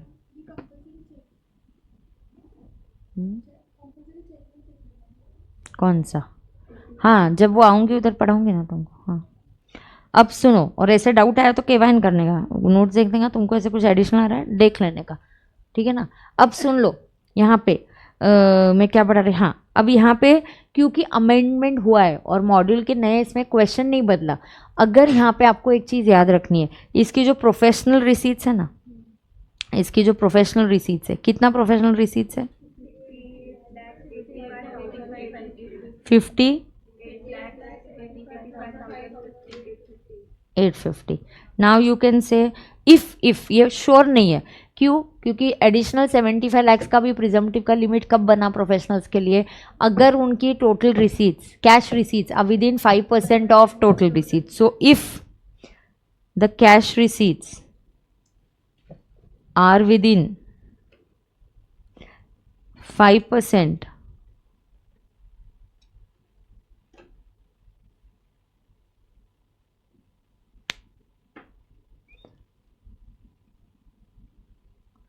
if cash receipts are within 5% of total receipts,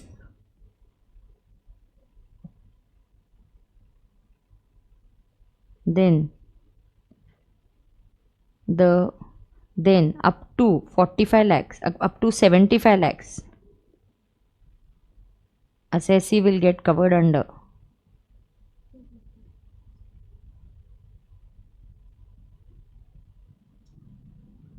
what? Presumptive basis, under 44 ADA। Section number याद नहीं आया तो भी चलेगा, बट प्रोविजन याद आना चाहिए। Therefore then the presumptive income will be, बस इतना ही एक नोट काफ़ी है, then the presumptive income would be 50% of 58,85,850।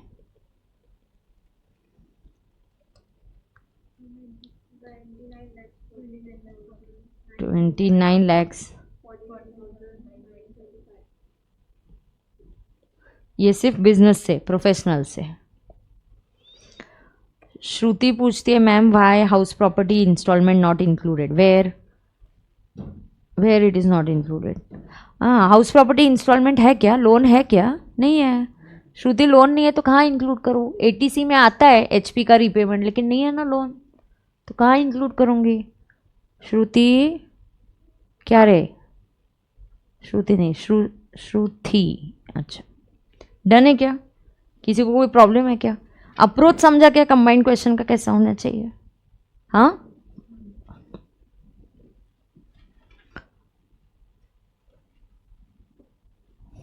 Done, ठीक है।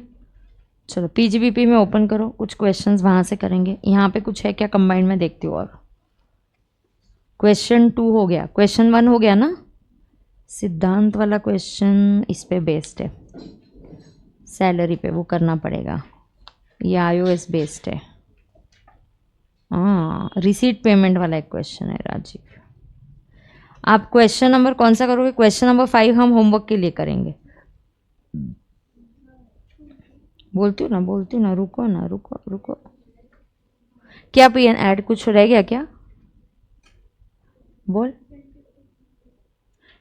नहीं, प्रिजम्पटिव अगर होता तो पूरा ही आंसर चेंज, पीजीबीपी ये आता तेरा, ये पीजीबीपी के बदले 3 lakhs के बदले तू 29 lakhs लेती, सिर्फ ये पीजीबीपी ये बुक्स के हिसाब से, और वो जो 29 lakhs है सिर्फ पीजीबीपी चेंज होगा। बट इतना पूरा करने की ज़रूरत नहीं है, यहाँ पे सिर्फ इतना किया। वैसे भी हम ऑप्ट नहीं करेंगे, 29 lakhs कौन ही दिखाएगा, 3 lakhs बुक्स के हिसाब से आ रहा है, तो I will prefer not to opt for 44 AD। तो सिर्फ पीजीबीपी का आंसर सेम, बाकी iOS सेम, ये सेम, सब कुछ सेम, समझी क्या। हाँ, एक मिनट, अब मैं पहले, अगर मेरा भी रिसीट पेमेंट अगर हुआ आपके साथ,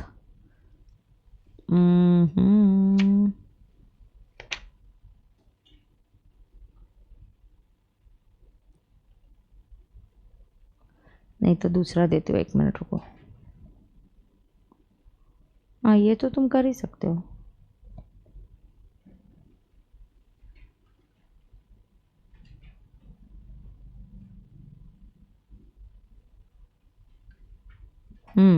you can do question number 6 combined problems वाला, पेज नंबर, ओ गॉड 275, पूर्वी वाला क्वेश्चन। यहाँ पे you have, she is following cash system.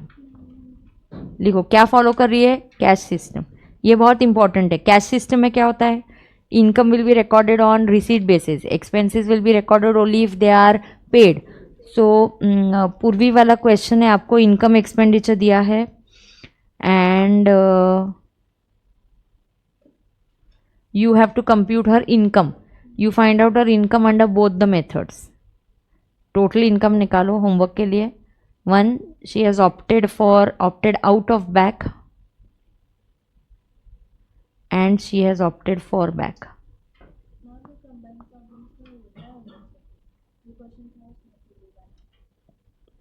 So ये नोट कर लिया कि होमवर्क के लिए आपने, डू दिस फॉर होमवर्क। ये हम कल चेक करेंगे। तो पूर्वी वाला क्वेश्चन आपको क्या है, होमवर्क के लिए, समझा क्या? पूर्वी वाला क्वेश्चन इज फॉर होमवर्क। हाँ, ये पूर्वी के क्वेश्चन ना कंप्लीट हो रहा है नेक्स्ट पेज पे। हाँ, मैं वही बोलूँ, हाँ अगले पेज पे हुआ है कंप्लीट। इधर टैक्स भी बोला है इन द मोस्ट बेनिफिशियल मैनर, लेकिन आपको टैक्स पढ़ाया क्या मैंने अभी तक? नहीं। तो आप कल क्या करके आओगे complete, only up to total income. And tax के लिए फिर tax calculation I will teach. They are saying compute, question देखो क्या बोलता है, compute total income and tax payable in the most beneficial manner. क्या बोला है आपको, most beneficial manner. Beneficial manner क्या है, आपको दोनों का वर्किंग करना पड़ेगा। टैक्स के लिए जगह छोड़ना, आई विल डू। अच्छा, ऑप्टेड आउट, ये नॉर्मल का टैक्स वर्किंग आप कर सकते हो क्या? ये पढ़ा है ना मैंने। सिर्फ बैक का टैक्स वर्किंग आप पेंडिंग रखोगे, वो मैं आपको यहाँ पे दिखा दूंगी होमवर्क चेक करेंगे तो। हाँ ओके ना। हाँ, तो पूर्वी वाला क्वेश्चन अगले पेज पे कंप्लीट हो रहा है, स्पेस थोड़ा सा रह गया है तो क्वेश्चन इनकम्प्लीट लगेगा। 276 पे ब्लैंक पेज है। The question gets over on 277। सो 275 से 277 तक ये क्वेश्चन है। तो पूर्वी वाला क्वेश्चन आप सॉल्व करोगे। झेपता है क्या तुमको? पूर्वी और एक क्वेश्चन पीजीबीपी के साथ ही हम कर पाएंगे, तो कंबाइंड में से 3-4 क्वेश्चन हमारे अभी हो जाएंगे। जो सैलरी बेस्ड है वो अभी मैं नहीं ले रही हूँ, जब सैलरी करूँगी तब वो क्वेश्चन लूँगी। समझ में आता है? चैप्टर वाइज प्रॉब्लम सॉल्व करने का टाइम नहीं है। हाँ, चैप्टर वाइज कॉन्सेप्ट्स पढ़ लो, लेकिन आप प्रॉब्लम्स आपको bang on full fledge solve करना है। ठीक है क्या? चलो अब पीजीबीपी के क्वेश्चंस, अब पीजीबीपी में आते हैं। और क्या है पीजीबीपी में, देखते हैं। पीजीबीपी का इधर का पेज नंबर क्या है?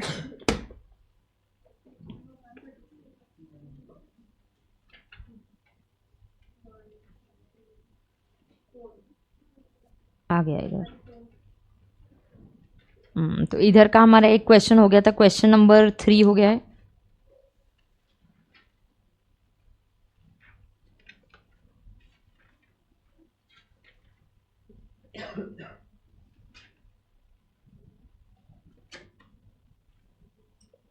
चलो अब एक और क्वेश्चन करते हैं, ये वाला करते हैं। ये मैं आपके साथ डिस्कस करूंगी और मैं चाहूंगी कि आप सॉल्व करोगे। मैं आपको गाइडेंस दे दूंगी पूरा, एडजस्टमेंट सब डिस्कस करूंगी, और अभी मैं आपको 5 से 7-8 मिनट का टाइम दूंगी, आप सॉल्व करोगे और फिर हम चेक करेंगे। ठीक है, रेडी? चलो क्वेश्चन पढ़ो, रीड द क्वेश्चन।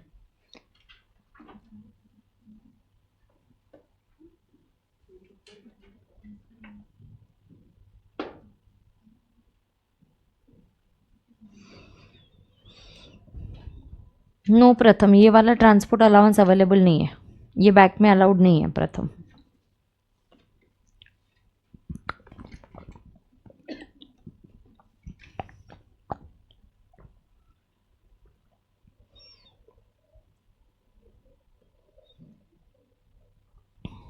एक मिनट में ईयर चेंज करने वाली हूँ यहाँ पे। I should have given you the regular class notes only. ये बहुत घाई घाई में मेरे लिए हुआ आपको देने के लिए। ये ईयर्स बदल दो।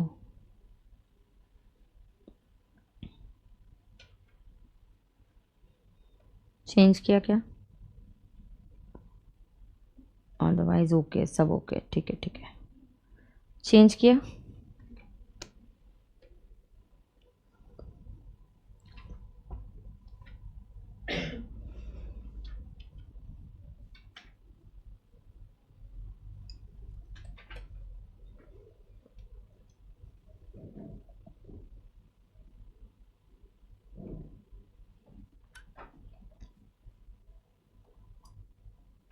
बताओ क्या, पढ़ो पढ़ो।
चेक,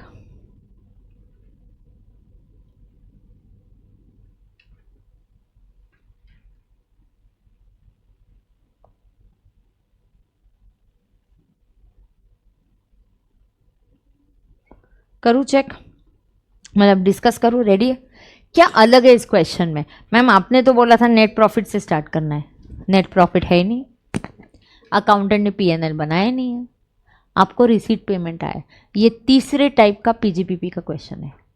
दो टाइप मैंने सॉल्व कर लिए, एक पीएनएल दिया है, एनपी से स्टार्ट करेंगे, एक कल हमने जो किया आपको ऐसा टेक्स्ट फॉर्म में आता है, ऐसे टी फॉर्म ऐसा कुछ भी नहीं आता है, डेबिट्स क्रेडिट्स ऐसा आएगा, वो एक मैंने करवाया।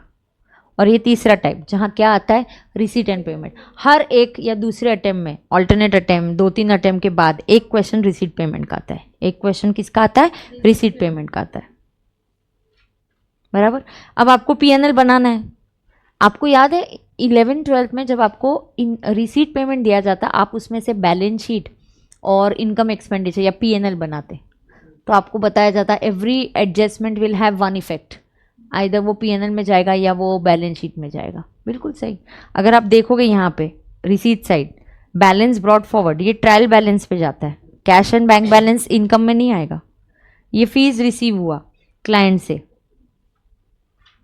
ये इनकम है, पूरा इनकम है, अब भी आया, या पता है कि आपको एडवांस भी आया, ये भी इनकम है। लास्ट ईयर की फी अब भी आई, क्यों? Because assessee is following cash system. Only PGBP and IOS, 2 heads of income allow assessee to follow any method of accounting.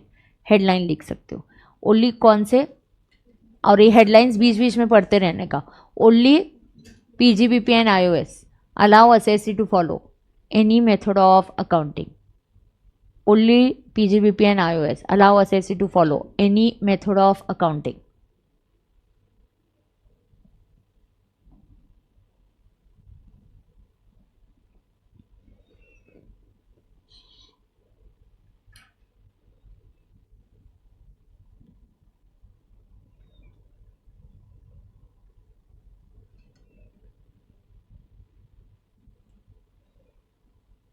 समझ में आया क्या? यस। सो यहाँ पे iOS फॉलो किया, ये भी टैक्सेबल, ये भी इनकम रिसीट बेसिस पे। Present from clients, this is taxable under PGBP section 28। अरे अगर तुम मुझे क्लाइंट को बोलोगे ना काइंड में गिफ्ट दे दे, फीस मत दे, फीस के बदले काइंड में दे दे, तो यार सारे लोग बिजनेस वैसे ही करेंगे। प्रेजेंट्स फ्रॉम क्लाइंट्स, आपको यहाँ पे एक मुद्दा बताती हूँ, वेरी इंपॉर्टेंट। गिफ्ट एम्प्लॉयर देता है, then this will go under salary because there is relationship of employer employee, तो ये perquisite होता है and it is exempt up to 5,000। और यही गिफ्ट, ये भी हम रेगुलर क्लास में हमने ऐसे बना के लिया है, अगर यही गिफ्ट बिजनेस से मिलती है, क्लाइंट से मिलते हैं, परक्विजिट्स मिलते हैं, क्लाइंट्स, ये बेनिफिट्स, ये सारा आपका पीजीबीपी इनकम है, फुल्ली टैक्सेबल, कुछ एग्जम्प्ट नहीं, fully taxable. This gets covered under section 28. ये कहाँ कवर होता है? सेक्शन 28 में. और अदर्स, गिफ्ट फ्रॉम अदर्स मतलब बिजनेस वाले गिफ्ट को छोड़ के, एम्प्लॉयर को छोड़ के, वो आईओएस में जाता है 56 to 10.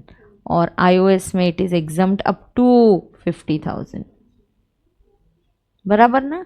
गिफ्ट आपको ऐसे हो सकता है, गिफ्ट एम्प्लॉयर दे रहा है एम्प्लॉय को, then it is coming under employer employee, employer and employee relationship.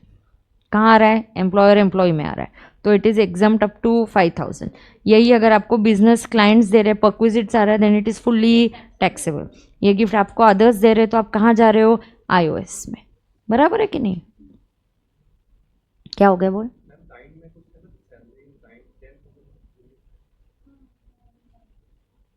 किधर है 10,000? No no, 5,000. No, that is gift in, हाँ वाउचर. मुझे गिफ्ट मिला, गिफ्ट इन काइंड मिला तो 5,000 एग्जम्प्ट है. और मुझे अगर गिफ्ट इन कैश मिला, चेक गिफ्ट दिया तो फुल्ली टैक्सेबल. हाँ, 10,000 नहीं, 5 है. बट मैं गिफ्ट की बात करूँ, गिफ्ट में अगर चेक, वो तो सैलरी में डिटेल में बताऊंगी, बट ये ओवरव्यू दे रही हूँ तुमको यहाँ पे. तो यहाँ ये कहाँ से बात निकली? हो गया क्या नोट करके आपका? अब ये बात कहाँ से निकली? बात यहाँ से निकली कि ये जो गिफ्ट है, fees, gift, presents from clients, it is taxable under section 28. तो पढ़ाऊंगी ना आईओएस में. हाँ, नहीं नहीं, उसका वो नहीं, वो सैलरी वाला पॉइंट पूछ रहा है. आईओएस में ऑफकोर्स ये 56 to 10 के अप्रोच यूज़ करेंगे. ये गिफ्ट अदर्स देंगे तो मैं ये सेक्शन फॉलो करूंगी. बिजनेस वाले में मिलेगा तो 28 फॉलो करूंगी. एम्प्लॉयर एम्प्लॉय मिला तो परक्विजिट फॉलो करूंगी. अब ये पढ़ाना है आपको. अब पीजीबीपी वाला पढ़ा रही हूँ. पीजीबीपी में presents from clients, perquisites from clients, benefits from clients rising out of business is fully taxable. बराबर है क्या? अब देखो, तो ये क्या होगा? ये आईओएस में जाएगा. Loan from client, loan from client income है? It's a liability boss. Loan liability होता है, ये कॉमर्स के बच्चों को पढ़ाने की ज़रूरत नहीं है. लोन इज़ ए लायबिलिटी, तो ये इनकम में हम ऐड नहीं करेंगे. अब पीएनएल बनाना है तो वही खर्चे अलाउ करेंगे जो अलाउ हो रहे हैं. अब purchase of typewriter, capital expenditure, ये अलाउड नहीं है. इस पर आप क्या लोगे? डेप्रिसिएशन. कार के एक्सपेंसेस अलाउड होंगे बट नीचे एडजस्टमेंट होगा. Office expenses allowed. कार के एक्सपेंसेस कितने पर्सनल है? तो हम कितना अलाउ करेंगे? 80%. Salary to staff, is it allowed? Yes. Interest on loan allowed? Yes. Income tax penalty not allowed. Generally penalty is a contravention of law. Income tax penalty allowable नहीं है. Contribution to PPF 80C में जाएगा, business वाला खर्चा नहीं है. Purchase of notified bonds 80C में जाएगा. Repayment of education loan for higher studies 80E में जाएगा, लेकिन सिर्फ इंटरेस्ट कंपोनेंट. कौन सा कंपोनेंट? सिर्फ इंटरेस्ट कंपोनेंट. कौन सा कंपोनेंट मिलेगा? सिर्फ इंटरेस्ट कंपोनेंट. अब बैलेंस कैरीड फॉरवर्ड, फिर आता है टोटल, फिर other information. 20% of car personal use है, वो अलाउ नहीं होगा. फीस ड्यू हो गई है बट आउटस्टैंडिंग है, नॉट कंसिडर्ड, क्योंकि we are following cash basis. Depreciation of car, ठीक है, आईओएस है 145 और एक कंप्यूटर है, उसका डेप्रिसिएशन लेंगे. Now you have to assume assessee has not opted for back end we have to compute the income. तो अकाउंटेंट बोलता है जाओ, तुम बार बार परेशान करते हो अकाउंटेंट, तुमने क्या किया? तो मैं करता ही नहीं हूँ कुछ भी, तुम ही अपना अपना पीएनएल बना लो. मैं तुमको इनकम एक्सपेंडिचर में रिसीट पेमेंट देता हूँ, तुम अपना अपना पीएनएल बना लो.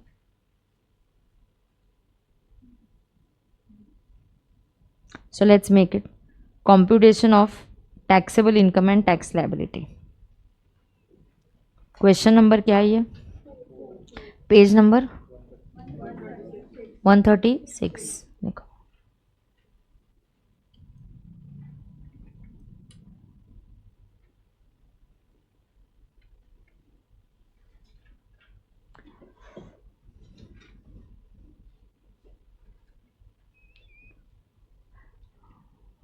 नाम क्या है एसएससी का?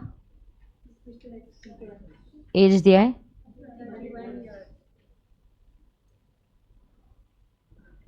He is opting out of, दिया है. Yes, not opted for 115 back.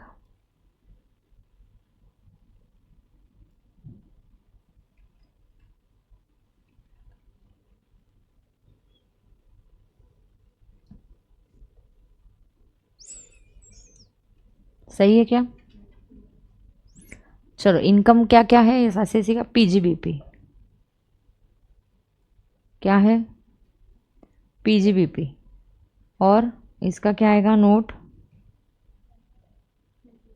और आएगा आईओएस। आईओएस रेडीमेड दिया है 1,45,000। करेक्ट ना? चेक करो ना, मैंने अभी पढ़ा ना 145 ही था। GTI, leave some space for chapter 6 से डिडक्शन दिख रहे हैं काफ़ी सारे। हाँ,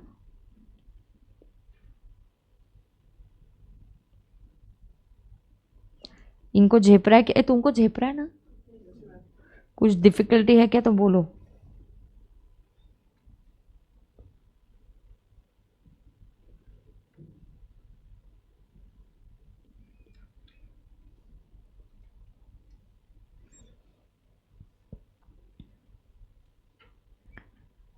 बराबर है। PGBP facts. असेसी फॉलोज, सबसे important fact, assessee follows cash system of accounting.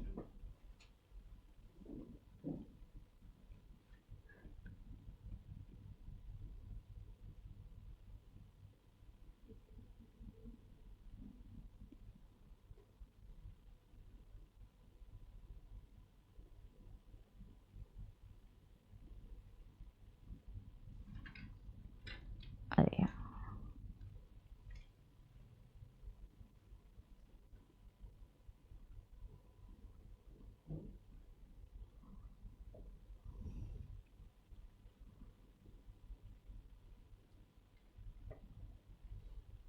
क्या हुआ? स्टार्ट करें? Can we start with net profit? बनाया नहीं है, नेट प्रॉफिट है क्या? तो हमें ही इनकम बताना पड़ेगा। इधर एडलेस कुछ अकाउंटेंट तुमने क्या किया ये फंडा नहीं काम करेगा। अकाउंटेंट बोलता है मुझे जमता ही नहीं, तुम ही बना लो। तो हम बनाते वक्त कैसा बनाएंगे? जो एक्चुअल अलाउड है वही लेंगे। तो यहाँ पे इनकम, इनकम में पहले फीस, फीस फ्रॉम क्लाइंट्स। मैंने ईयर्स का करेक्शन किया है। पहला कहाँ से आ रहा है? फीस फ्रॉम क्लाइंट पीवाई 23, 24, और लास्ट ईयर का भी है 22, 23। और दूसरा है एडवांस। एडवांस क्यों ले रहे हैं? क्योंकि हम कैश सिस्टम फॉलो कर रहे हैं। तीसरा गिफ्ट फ्रॉम क्लाइंट्स, अमाउंट लिख के लो।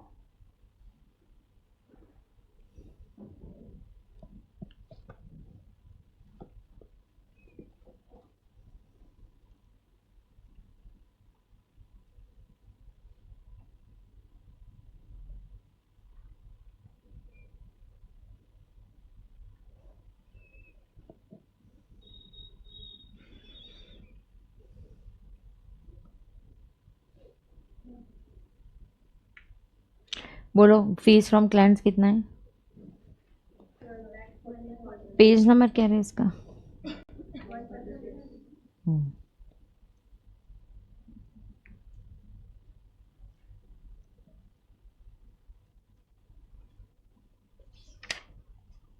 हम्म, क्या है? 12,40,000, 2 lakh. Advance from clients 4,500, gift from clients 4,000। Income में 1-2 लाइन छोड़ देंगे, बाय चांस कुछ आया तो फिर वो आउटर कॉलम में डालेंगे। फिर रोमन नंबर 2 से क्या आएगा? एक्सपेंसेस। अब वही एक्सपेंसेस अलाउ करेंगे जो अलाउेबल है। तो जैसे कि परचेज ऑफ टाइपराइटर, क्या ये अलाउड है क्या? नहीं, because it's a capital expenditure. How you saying yes? हाँ क्या? डेप्रिसिएशन ऑन टाइपराइटर क्या रेट होगा? 15% of 7,000।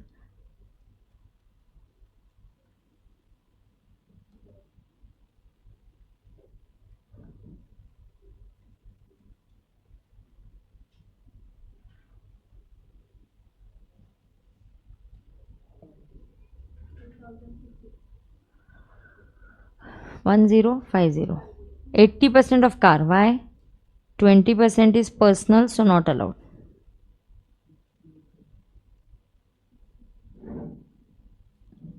Are you guys understanding? Am I going fast? Is the speed okay? Problem solving अभी थोड़ा फास्ट मतलब यू हैव टू डू ना बेटा. फिर भी anywhere see it's a fast track batch, we always do it with some assumption. अगर आपको लगता है नहीं मैम ये फास्ट जा रहा है, ये वाला स्लो करो, तो आप प्लीज़ बताओ. आप बताओगे नहीं तो मैं नहीं कर पाऊंगी, फिर आई विल अज्यूम कि ये सब ठीक ही चल रहा है. समझा? ये रेगुलर बैच नहीं है ना, रेगुलर बैच में बहुत स्पीड अलग होता है हमारा. येस अभी 80% ऑफ कार एक्सपेंसेस म्हणजे किती? 6400. Okay. Third office expenses. Great Harsh. Okay good. Office expenses allowed होगा? हाँ 7000. अब अभी पढ़ना, पीजीबीपी खत्म होगा, मैं एक पीजीबीपी पे टेस्ट लूँगी.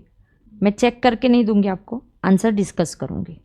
तो मैं आपको पीजीबीपी की टेस्ट लूँगी, तो आप पीजीबीपी अभी पढ़ाई करो. Any one of the days I will say PGBP test. So study PGBP. सारे चैप्टर्स की नहीं लूँगी, इट्स नॉट पॉसिबल, बहुत सिलेबस वास्ट है. इंपॉर्टेंट है पीजीबीपी, इसलिए वो वाला लूँगी. तो आपको एडिशनल प्रैक्टिस भी मिल जाएगा और एक टाइम बाउंड आप लिखोगे भी. आप चाहे घर पे करो, आप अभी सीरियस हो जाते हैं. फर्स्ट बैच अटेम्प्ट में बच्चों को बोलना पड़ता है नहीं नहीं सामने लिखो, चीटिंग मत करो. तुम लोगों को अभी सब चीज़ का इंपॉर्टेंस पता रहता है, तो आप ये घर पे भी सॉल्व कर सकते हो. तो ठीक है, आपको पीजीबीपी का 2 या 3 दिन में टेस्ट दिया जाएगा. या तो मैं आपको संडे के दिन, जब क्लास नहीं है संडे के दिन मैं आपको टेस्ट दूंगी, तो आप पीजीबीपी की संडे के हिसाब से तैयारी चालू कर दो. ठीक है? यस. जो भी पीजीबीपी हुआ उसमें मैं मेन पीजीबीपी का फोकस होगा. एक हाथ दूसरा एडजस्टमेंट चैप्टर 6 से आ गया तो आने दो, उसके मार्क्स गए तो let it be. We should now focus on PGBP. ठीक है? ऑफिस एक्सपेंसेस के बाद salary to staff, any adjustment? No. Is it allowed? Yes. Salary to staff कितना है? 9,18,000. Interest on loan allowed? Yes 1,000. हाँ interest on loan is allowed. Income tax penalty not allowed. Income tax penalty हम नहीं allow करते, even if it is compensatory, ऐसा कुछ नहीं करते. उप्स, एक सेकेंड. फिर क्या है? अच्छा बुक्स आने के बाद टेस्ट लो. Harsh will do it. It's okay. जहाँ से पीजीबीपी में 3 अमेंडमेंट्स है सिर्फ. 44 एडी है, 50% और 75, 50 lakhs and 75 lakhs and 2 crores and 3 crores एडी में. और एक अमेंडमेंट 43 बी में एमएसएमई ऐड हो गया. बस बाकी सब तेरे जो जहाँ से नोट है वहाँ से करना है. टेस्ट को डिले नहीं करना है, पोस्टपोन नहीं करना है, कोई बात नहीं. और पीजीबीपी क्या तू बोल रहा है? मैंने सब पीजीबीपी कितना लिख के लिया है, अलावेबल डिसअलावेबल कितना लिख के लिया है. पीजीबीपी का टेस्ट देने का ही है. हर्ष समझा ना? चल इंटरेस्ट और लोन के बाद क्या है? Hands only penning today. Writing कितना रे? हाँ contribution to PPF is a खर्चा क्या? नो वो इट इज़ अ एटीसी. हाँ और उसके बाद क्या है? परचेज ऑफ नोटिफाइड, वो भी एटीसी, ये भी कुछ नहीं. अब खर्चे में क्या है? उसके बाद क्या है? डेप्रिसिएशन ऑफ कार लिखो. कितना मिलेगा? 80% डेप्रिसिएशन ऑफ कार, क्योंकि 20 इज पर्सनल. तो 80% ऑफ कार 6,400.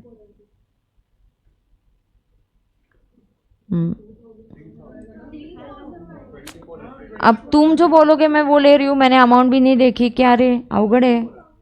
किती है कार? 3,000 है, तो 80% ऑफ 3,000 क्या रे? एक्सपेंसेस हो गए ना ऊपर 6,400. हाँ it's okay. So this is 2,000. चला पुढे चला. हाँ डेप्रिसिएशन कंप्यूटर तुम कैलकुलेट करो, इधर एक्सीडेंट स्पॉट है.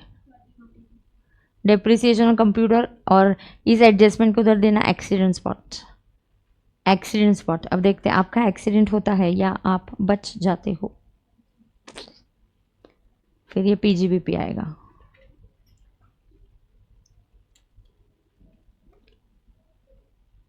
कंप्यूटर पे 40% होता है ना?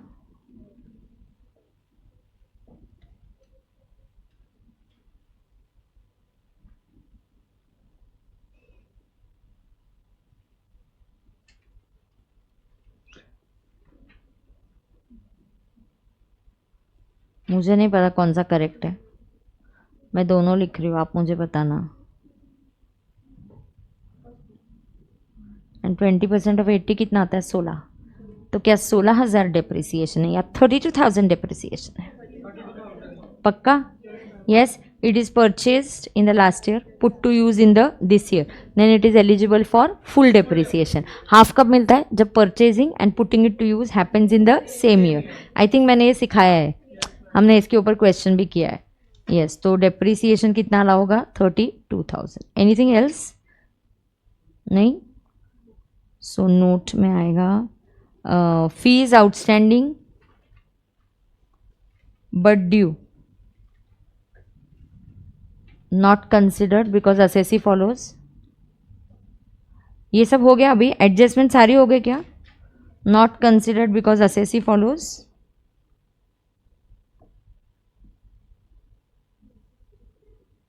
Cash system and computer is eligible for full depreciation. आप लिखो, मैंने लिख दिया अभी. Computer is eligible for full depreciation.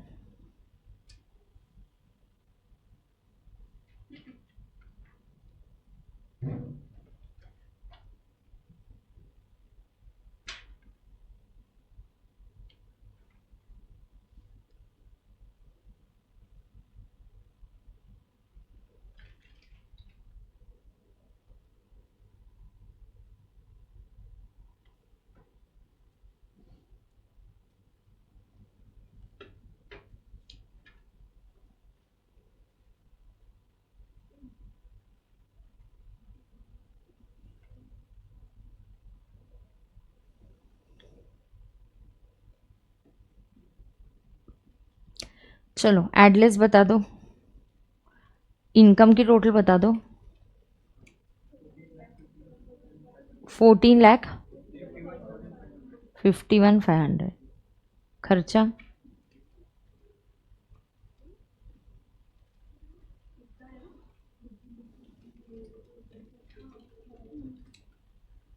खर्चा कितना है? 67,000. And therefore PGBP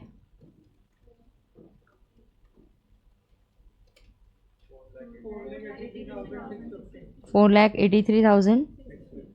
Are you getting this?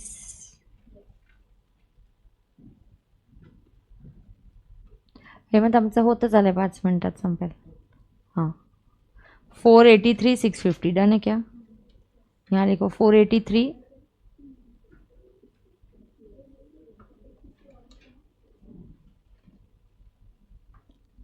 Correct है क्या है? नहीं नहीं नहीं नहीं नहीं नहीं 8. 628,650 करेक्ट ना? उसमें से अभी 80C मिलेगा. पीपीएफ कितना है? Inner column wait. 80C का पीपीएफ कितना है? 1,30,000. और इंफ्रा के बॉन्ड्स कितने हैं? 72. 130 plus 72. Oh my god, how much is that? 2,02,000, but it will be restricted to 1,50,000. Then 80E interest on, सिर्फ इंटरेस्ट कंपोनेंट का मिलता है, प्रिंसिपल का नहीं मिलता. 80E is only for interest on education loan. कितनी? 44. सो NTI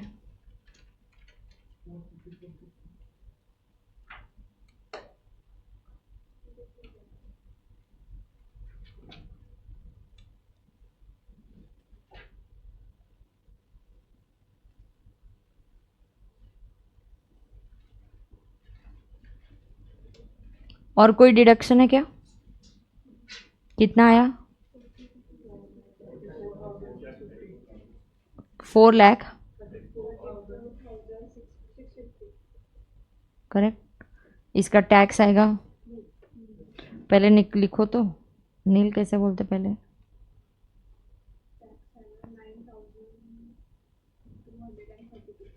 232. 9232 है. पॉइंट्स में मत बोल.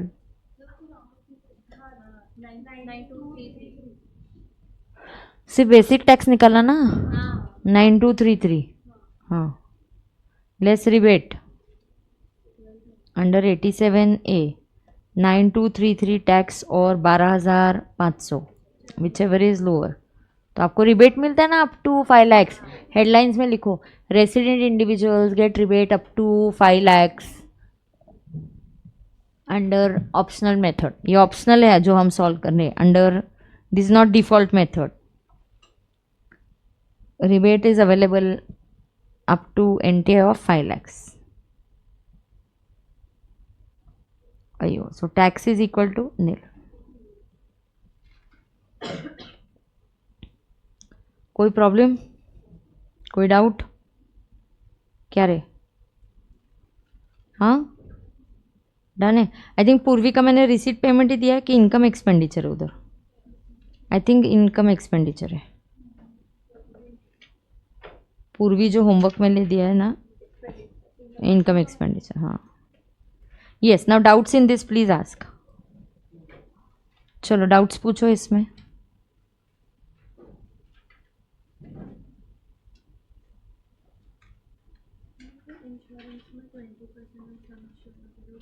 LIC 20% of sum assured LIC में करते हैं।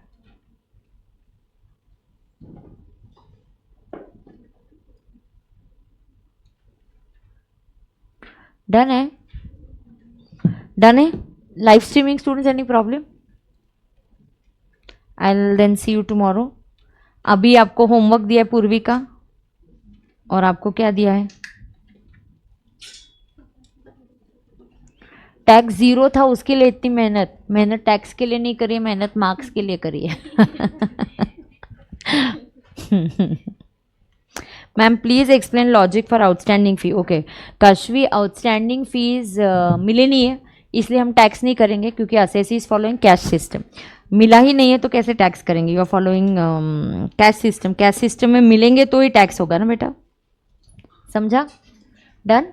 तो संडे के लिए टेस्ट की तैयारी रखो। मैं पेपर चेक करके नहीं दूंगी, I will just discuss the answers, ठीक है? डन है, यस। So thank you. थोड़ा सा टेक्निकल इशू हो गया बट ठीक है, हमने कवर अप कर लिया, और यूट्यूब पे है ही लेक्चर हो गया। अब ऐप पे हम अपलोड कर देंगे बाद में, ठीक है? Thank you.